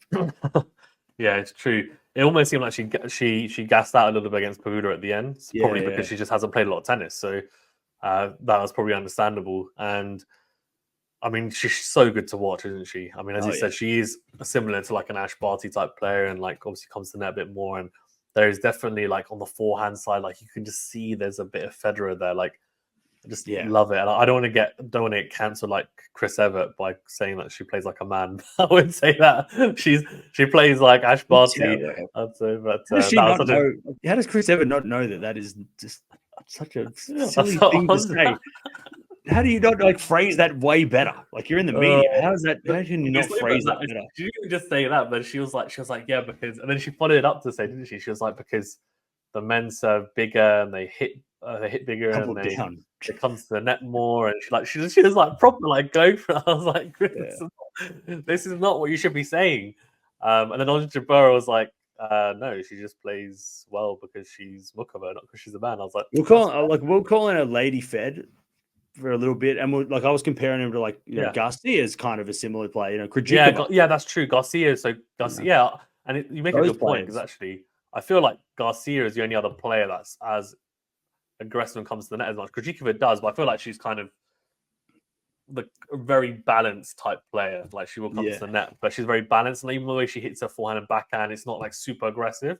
I feel like Mukova's like knife, kind of like she has that like kind of cutting knife backhand slice as well, which is quite similar to Barty or with Fed as well. So I think she's got that in the tool bag, and she's just so good to watch. The hands are great. Like she serves really well, like pinpoint precision. She's not tall, but she just hits her spots. Yeah, like just absolutely love to see it, honestly. So I'm hoping she does stay fit and she makes a good run of it, because I feel like she's just such a good player to watch, and she seems like she's happy to be on court, to be honest. And like it would be a shame if she doesn't manage to win a slam in her career, because I feel like she's too good a player not to. Like, she's at that level where you just feel like she's way too good She's 20, not to win a 26. slam. Yeah, I think must So be like she's got 26. she's got time. She's Yeah. got a bit of time. Yeah. But yeah, I mean, she just is phenomenal, to be honest. Like, watching her at that first against Pagula, I was like, wow. Yep. like, what? Like, just taking balls out the air on the drive volley, like it was Even nothing. against like Paolini, she was doing like yeah, Paolini. Oh, because man. Paolini's been amazing. Yeah. And then to see Back-to-back Mukova just go, finals, oh yeah, by the way, I know you've made 2 finals, but also, you know, I've been here before, and just carving her up, and you go, yeah, man, like not many people could do that to Yeah. Paolini, you know, over the last That couple was of slams. phenomenal. So Yeah, that was amazing to us to watch that match, because it was like, I mean, Paolini, fine, you can factor in, okay, maybe a bit of fatigue, etc. But I just think the matchup, like, Mukova just, as you said, carved her up. Like, it was just like, whoa, this is brutal, like the way she was playing. And then I think Pagula said after she won, she said in the first set she made it look like she was she said she made it look like she was amateur or like under 10 or something player. yeah, I was like, in that first set, I was like, yeah, to be fair, first set was pretty clinical, but I would have yeah, loved to see it like Mukova Sabalenka though. That would have that would have been a great match. that I feel like that's like we're talking about how, you know, Sabalenka, you know, dangerous, blah blah. But if Sabalenka's playing dangerous, she don't want to play Mukova. Like, Mukova is one of the only players that, even if she is playing at that crazy level, Mukova could still hang with her. Yeah. Well, Roland yeah, Garros semi-final, right? It's probably haunts Oh, Sabalenka as well. So match Yep. points. That was a crazy match. So if they play again, that's surely going to play on I hope they Sabalenka's do. mind a little bit. I as hope we well. see them So, in the next couple of weeks. I don't want to see it when Mukova's back up the top and we have to wait till the semis. I'd love to see it in like a second round in like Beijing or something. That would just be let's just see what it looks like right now. I would love to see that. Cam wants it now. Yeah. Well, it's crazy that we haven't even had a Senna Alcaraz final and a slam yet. It's like madness. They've already won six Grand Slams between them. Yeah, it's like that's what's when I saw something about that. You know, I think it was a classic meme where it's like, you know, one slam between like 10 players, and then there's like 2 guys with 6, and I'm like, oh yeah, they got 6, don't they? Yeah, they got 6. Yeah, crazy. That's just crazy in itself. I know. These guys need to fix up, but yeah, on the women's side, it's just so open. I love it. And of course, there's the girls that are established, right? The women that are established at the top, and that's fantastic. But you still have the others coming through. Like, Mukova comes up from injury, she can do something. But starting a bit of form.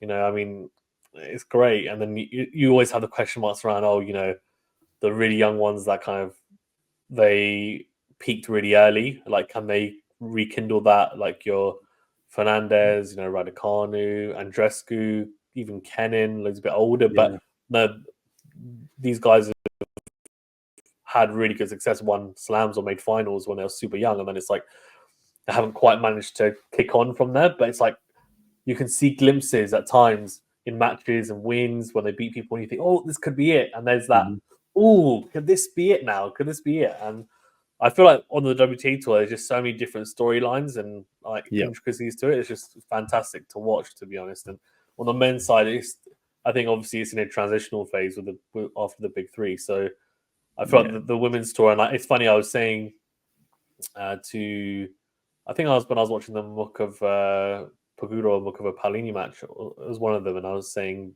or actually, I think it was Zheng Vekic in the US Open. And I was saying, guys, if you're not watching this match, you should be. I was like, if you don't like women's tennis, watch this match and you'll like it. I was like, that was probably match of the tournament.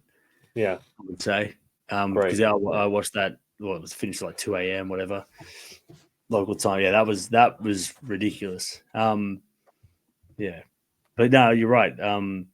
It's funny because like, and we'll find out, I guess, in 2-3 years. But it kind of feels like, you know, on the men's side of things, how we're like, you know, we know there's a window for everybody, and all those names you mentioned, the Raducanus, the Andrescu's, that's kind of that 2019 or even like maybe 2020 to 2022 before Swiatek started to rise.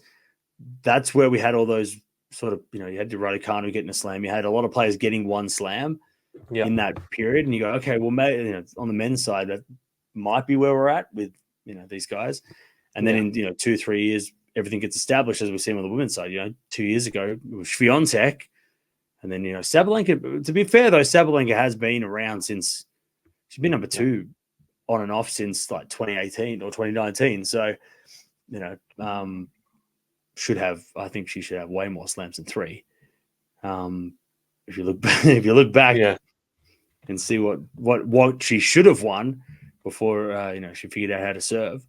But like now, but you're right. There's a lot of, it's funny because you do see Kenin play really well for a match and you're like, oh, here we go. Andreescu and versus Perlin in the first round at the US and was like, oh, she wins that match, who knows what happens from that. Exactly. Raducanu, if she doesn't get that Kenin match and then the Pegula second round, who knows what that happens. We've seen Ostapenko kind of get back at the top 10, but then she's never. Yeah, and then she played Osaka first round, right? So and then she got a terrible draw, yeah. But then she made a really good run at Wimbledon, and you're like, oh, hold on. And Krejcikova, Krejcikova was a one slam wonder, if you want to call it that. Yeah, and then she wins Wimbledon. So you go, well, if you can win one, they could do it again. Yeah, but it's much harder now because the WTA is so much more established than it was when they won. When post Aryna and Osaka. Osaka's coming back. If she gets a good draw, we know what she can do.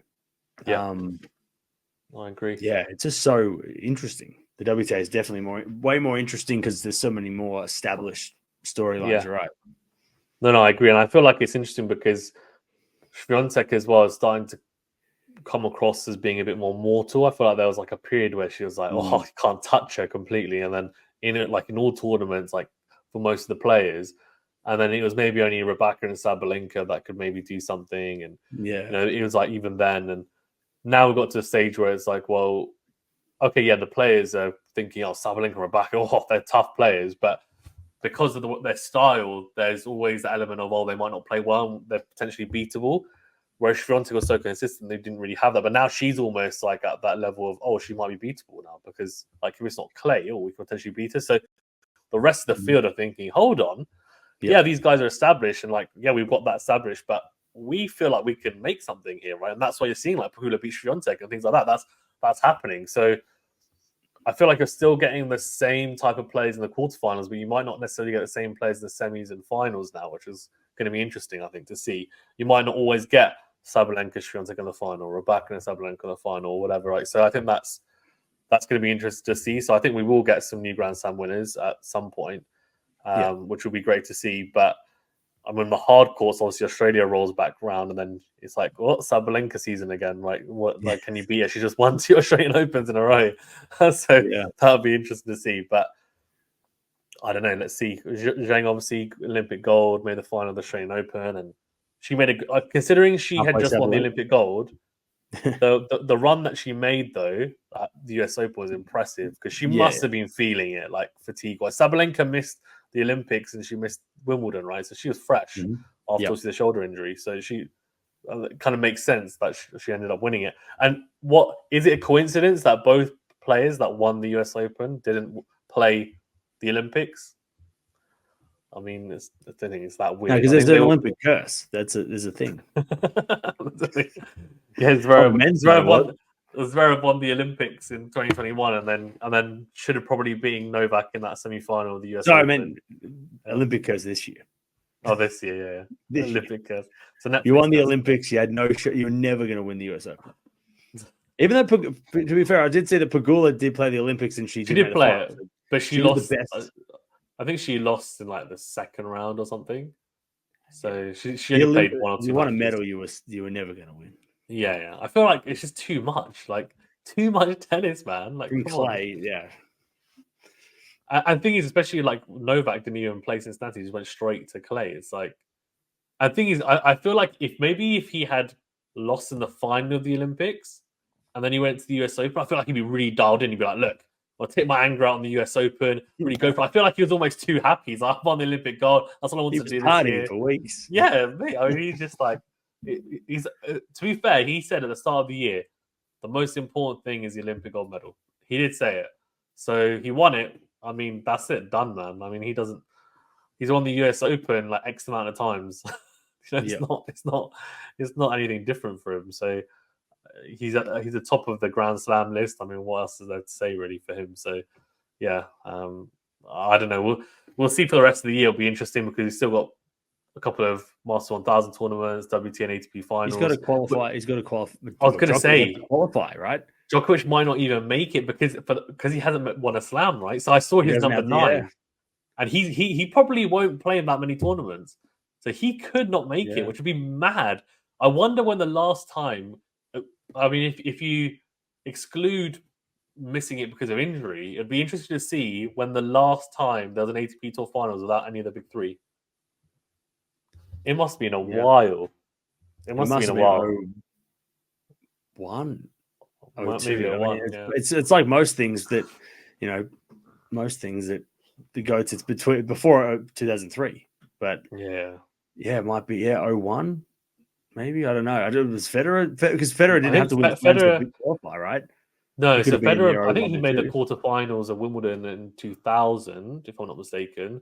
So he may have been in the top 10. I think he was in the top 10, maybe, but whether he was in the top 8 in 2001, I'm not sure. But because he was winning Masters in 02 as well. He was winning like Hamburg and stuff. So yeah.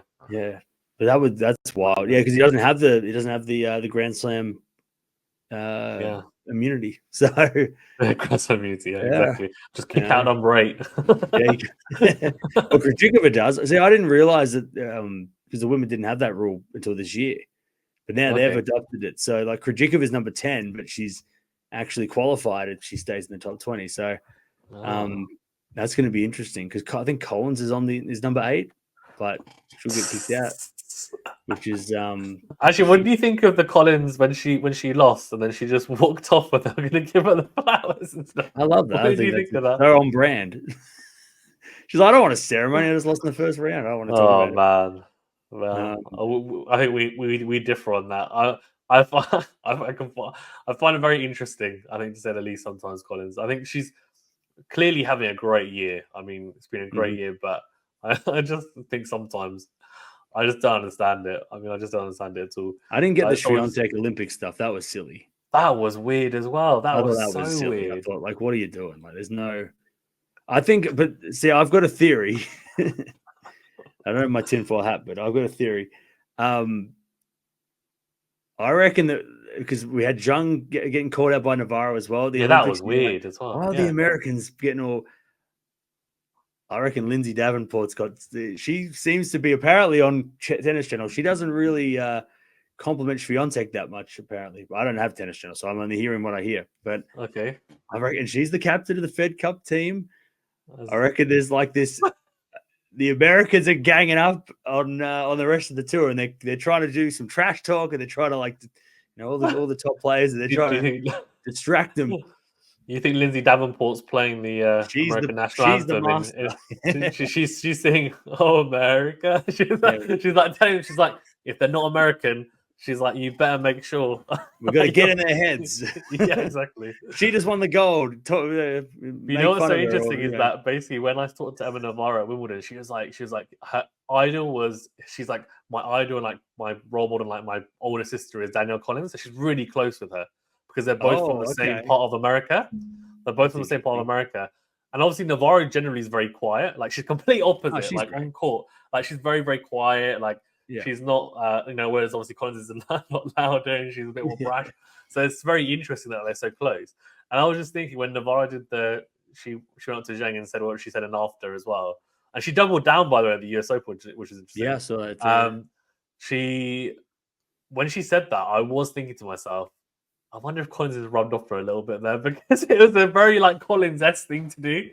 Like the thing like I don't respect you as a competitor. I was like, oh mate, what is happening? And then I don't think Zhang is bothered at all. No, she doesn't care. She doesn't care. She's just like, all right. Like Zhang does not. Swiatek took it a lot harder. Yeah. Like, she was very much like, wait, am I really about like she was like, took it like worried about it. But Zhang was just I also imagine that the delivery from Collins is a lot more aggressive than Navarro's as well. I feel like Navarro's just like, I don't respect you as a competitor. I feel like Connor's like, you don't have to pretend, like, you know, like pointing the finger. Like, I feel like Shviotek's just like, what are you talking about? Yeah, exactly. Especially because I think Shviotek has said to her, like, "Are you okay?" and stuff. Like, "Oh, are you fine?" And Connor's Don't be like, fake. Don't talk to me. Yeah, don't, yeah, don't be fake. Don't pretend you care. It's like, okay. I don't think Collins would have said that to Sabalenka. Yeah, I know. She picked the target properly. She picked the. I'm gonna go again. I'm gonna say you. I'll pick I don't think she would have said that to Ostapenko or. Oh mate, Ostapenko, gosh. Ostapenko cracks me up, by the way. She's so funny in the press conferences. In the press conferences, she does this thing where she answers a question and she like smiles, and it comes across as if it's like a fake smile, like she's kind of making fun of me. She's not. It's just like the way she is. Like she's just generally quite happy, like after. Yeah. But when she people were saying to the reports like when she loses, like after she can be really, really like in a bad mood. But she wasn't too bad actually when we spoke to her. But the worst thing is she kept on getting asked about Lil Wayne. Because there's a Lil Wayne thing, like whatever. Yeah. And there was this one reporter, she was relentless with the Lil Wayne questions. And like even when she lost, she was like, "Oh, like did you know, like, do you think he'll reach out to you after the loss and stuff?" And she's just like, "Oh, I don't know. Obviously, I just focus on tennis." I'm just like, guys, like, just like, let it go. Like, just let it go. That's what I get it before, though. Like the story, they're like, we're gonna write a story about Lil Wayne, so we need her to say something about it, so we can write it. Yeah. Well, it's like Raducanu when she lost. So I talked to her after her loss, and I was like, she was getting. I don't know if you watched the press conference. She was getting hammered about pulling out of the mixed doubles with Murray. Oh yeah. So the media, they didn't ask her once. What happened is and obviously there's different people asking. She probably got 9 different questions, just slightly changed in terms of the wording on exactly the same thing. And every time she's like, oh, she was very good actually. She was like, oh, it was the right decision for me. Like my wrist was feeling like sore. Like I'm pretty sure like Andy, if he was in the same position, he would have done the same thing. Like I don't think there's any issues. And I was like, guys, it's mixed doubles. Do you really think Andy cares about mixed doubles? Like, he really doesn't. I can guarantee you, like, if we was to talk to him in person, he wouldn't be like, "Oh, I was heartbroken. I was crying into my pillow that Raducanu pulled out the mixed doubles at Wimbledon, even though he's won 3 slams and been number 1 and like had a decorated career. Like, I don't think he cares." But they just wanted it. They just wanted to get her to bite, and they were just hammering her. And so the question came to me, and I was like, I was going to ask her that. So I was just like, oh, what can you take from the tournament in terms of positives, or like what can you take from it in terms of like things going forward? And she gave like a really good answer, and I was just thinking like, man, it's brutal. I think when you're in person, relief to come across like to go like, I mean, the players must be on guard, especially with certain people. They must be like, "Are you going to ask me something because I know what you're trying to get out of me? I've got to try not to give you anything." So there's this whole like thing, and then like all of a sudden and then you're sitting there, and then you just go, "Oh, what about the match?" Oh yeah, like just. Oh yeah, actually, I played a match. Yeah, like like oh, you want to talk about the thing that I just did? Oh, okay, yeah, that sounds good. Like, it must be some relief. Yeah, so and I think the easiest job, mate. That's the easiest thing. Well, that's the thing, right? People look at the stories, you're like, I don't talk. Well, that's what was great because I didn't have an agenda, right? So I could literally we could ask them whatever we wanted, and we wouldn't have to worry about like, oh, we need to write this specific article and stuff. So that was what was fantastic. Like, and the mediator after at the end of the tournament, she was like, "Yeah, you know what? You're my safe. When I knew that you're going to ask tennis related questions, I was like, well, we are kind of here for the tennis. It's like we'd have one reporter from the Daily Mail here in the UK, and she just constantly bang on about like, oh, she's like, oh, princess of Wales is in your robe, was in the box watching you today. To like, but this is to like people that like players that are not British as well, by the way, like to like Musetti, and she's like, oh, what do you think? And like, obviously they're not going to be like, oh, we don't care, but they most of the time they're just like, oh, we didn't know, oh, that's really cool, etc. But she asked the same question like multiple times about the same thing, like who's in the royal box, like who's watching them, and just like no one cares, like who cares? Like it's not to do with the tennis. But I was just like, yeah, it's all good. I feel like the players almost find it a bit entertaining at times, like to think. And then there was a classic question at the start, like the pre-media weekend, which I didn't go to, but a couple of other guys from the channel did go. And there was the classic question, like, oh, what do you like to do outside the court? Or like, what do you like to do at Wimbledon? Like, around like the town of Wimbledon. what like when you're not on court. And so they got asked that a few times. And in the first week, I think it kind of spilled into the first week. And people were still asking the question. I was like, the players must be so sick of this. I was like, as soon as the tournament started, they don't care. They just want to talk about tennis. And just like talk about generally about stuff. So that was quite funny as well. But there's not much around there though. Like, I mean, I lived when I was lived in the UK. I lived in like South Wimbledon. There's not much. South Wimbledon, there's not much around South Wimbledon. That's why. Well, like even like Wimbledon Station, right? And then there's like the Centre Court Mall, and that's tiny. There's a couple of pubs. Village. Yeah, there's a village. The villages. Yeah, there's like cafes. Also, the high street has been like might have changed, updated quite a bit since you probably were here. Yeah. So like I don't live too far from it, so I got it quite often. I mean, it's not central London, but you can't go, you can't see Big Ben in, it's not 10 minutes down the road. Yeah, it's more just like, Wimbledon Village is quite nice. There's some golf courses there. Casper probably would have loved it. Apparently, one of the drivers I was talking to was like, he's talking about the golf classic. But but yeah, I mean, it was good. It was a good experience. But maybe when you come to the UK, we can do it. Mm-hmm. I can show you around. But yeah, cool. Anything else come on the tennis on the no? I mean, it was a weird. I just feel like the US Open was just a strange, and probably because of the Olympics, I think it's just a strange event that we probably won't remember much from it. I don't think it. I mean, the upset of Alcaraz, Djokovic losing, and the two winners. I think and the Americans making the finals. I think that was the only things that you can really take out of it. It's true. Yeah, nothing else really. Yeah, like I don't think anyone, like nobody came out of it like oh wow, this person's gonna do maybe Mukova's comeback. But like other than that, it was like Tiafoe reappeared to the semis. That's good for him. Fritz made the final. Okay, cool. Pegula, okay. It was, maybe a long time coming for both of them. We thought that would happen anyway. I mean, not like there wasn't too many like even Van der Zandschulp beating Alcaraz. We don't all think he's going to win one now, do we? Like Popperin beating Djokovic. I mean, on a personal note, Popperin beating Djokovic was great. I love that. Australian. That was great. You must be heartbroken about the Draper-Demina match. I heard from some reliable sources that you're getting frustrated about the chat saying Draper's going to win after the first set, and they were right, Cam. I'm gutted as well because the amount of times that we said about Draper-Demina, and Demina's always beating him, and I was like, damn, I missed my opportunity to be like, I don't know what Demon. I don't know what was going on with Demon. He's pulled out Davis Cup Demons. So I'm a little worried for next week because we've still got a good team though, so I'm not too bothered. But I mean, he's battling. I think that might be the hip. Like obviously, without Wimbledon, he was devastated. By the way, when I asked him my question, I asked him a question about it, and I think he was about to cry. Like he's bad. Like it was bad. He could have beaten Djokovic, I reckon, in that quarterfinal. He would have had a good chance. It was a great chance because Djokovic wasn't looking great against Rune, even though he demolished him. But look, made the quarters off nothing. Yeah, I mean, to make the quarterfinals of the US Open, given that he was clearly not 100% and he relies heavily on movement, I think is a real plus, to be honest. So yeah. What do you think about? Okay, I want to ask you a question about Draper. Then, what is when's he going to win a slam? Which one? When next year? Is he winning Wimbledon? Like everyone says from your part of the world. Like is everyone in the UK calling Draper the next Wimbledon champion? Is Andy Murray 2.0? What's going on? Cam, there's some sore loser vibes coming from you at the moment. No, I think. I can't believe he's even lost.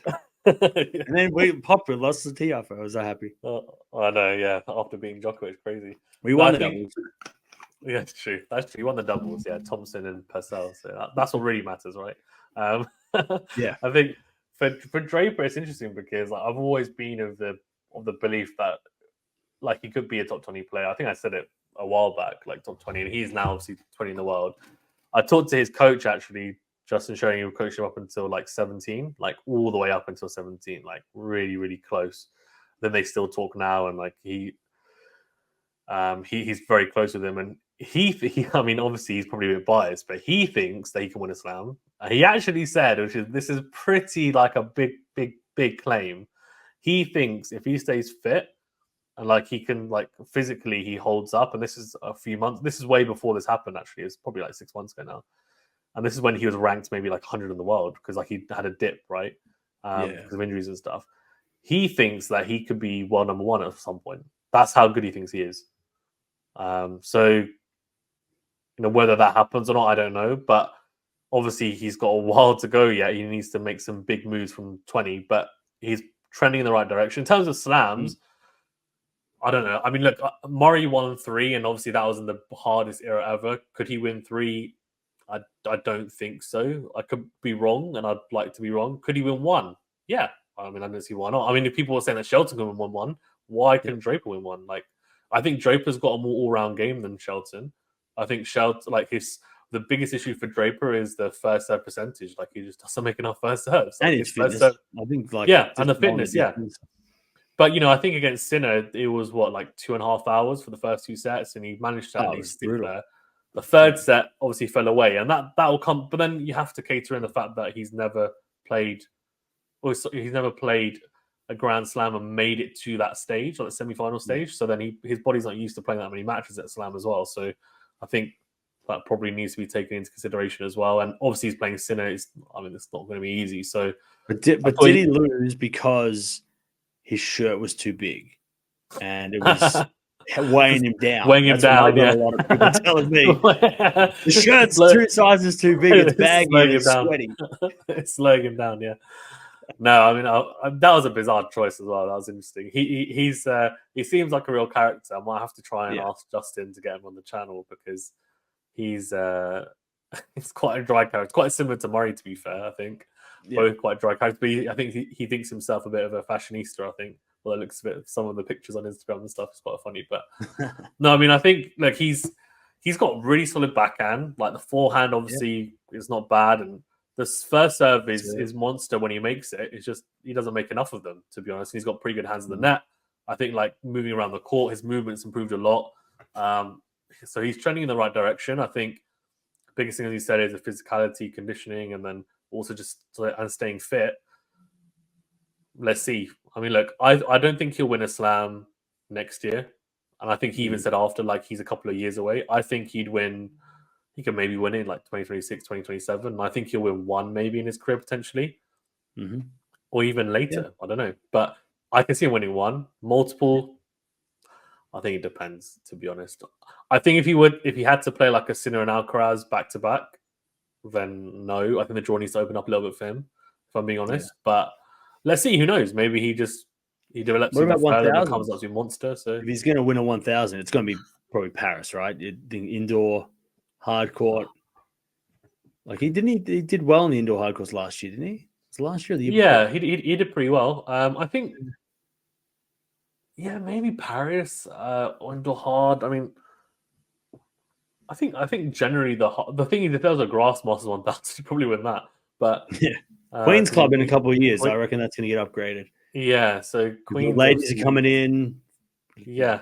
So I think that they're gearing up towards that, aren't they? The problem is the site's too small, but we'll see. Yeah, exactly. Expand it, but I think, obviously on clay, I don't think he'll do too much. So if he does, it'll probably be like a master. I mean, you could win like Miami or Indian Wells. Like Indian Wells is a bit slow though. So Miami as well. It's the only thing, but they're not as quick as the Australian Open. They're a bit slower than the US. Cincinnati was not a bad shout as well. Like you could win that, to be honest, as well. Like even Canada. I mean, Canada seems to be up for grabs a lot. Exactly. I mean, Popper won it this year. No offense to him, but obviously a good player. But hey, look, I'm happy with that. I knew he could do it all along. Yeah, I didn't pick him, but I knew he'd lose the first round of the next one. But. Classic. I know. That's the inevitable coming down, isn't it? From a player that's not in the top 3 or a great plaer. Just the momentum swing. But cool. Cam, awesome. Good chatting as always.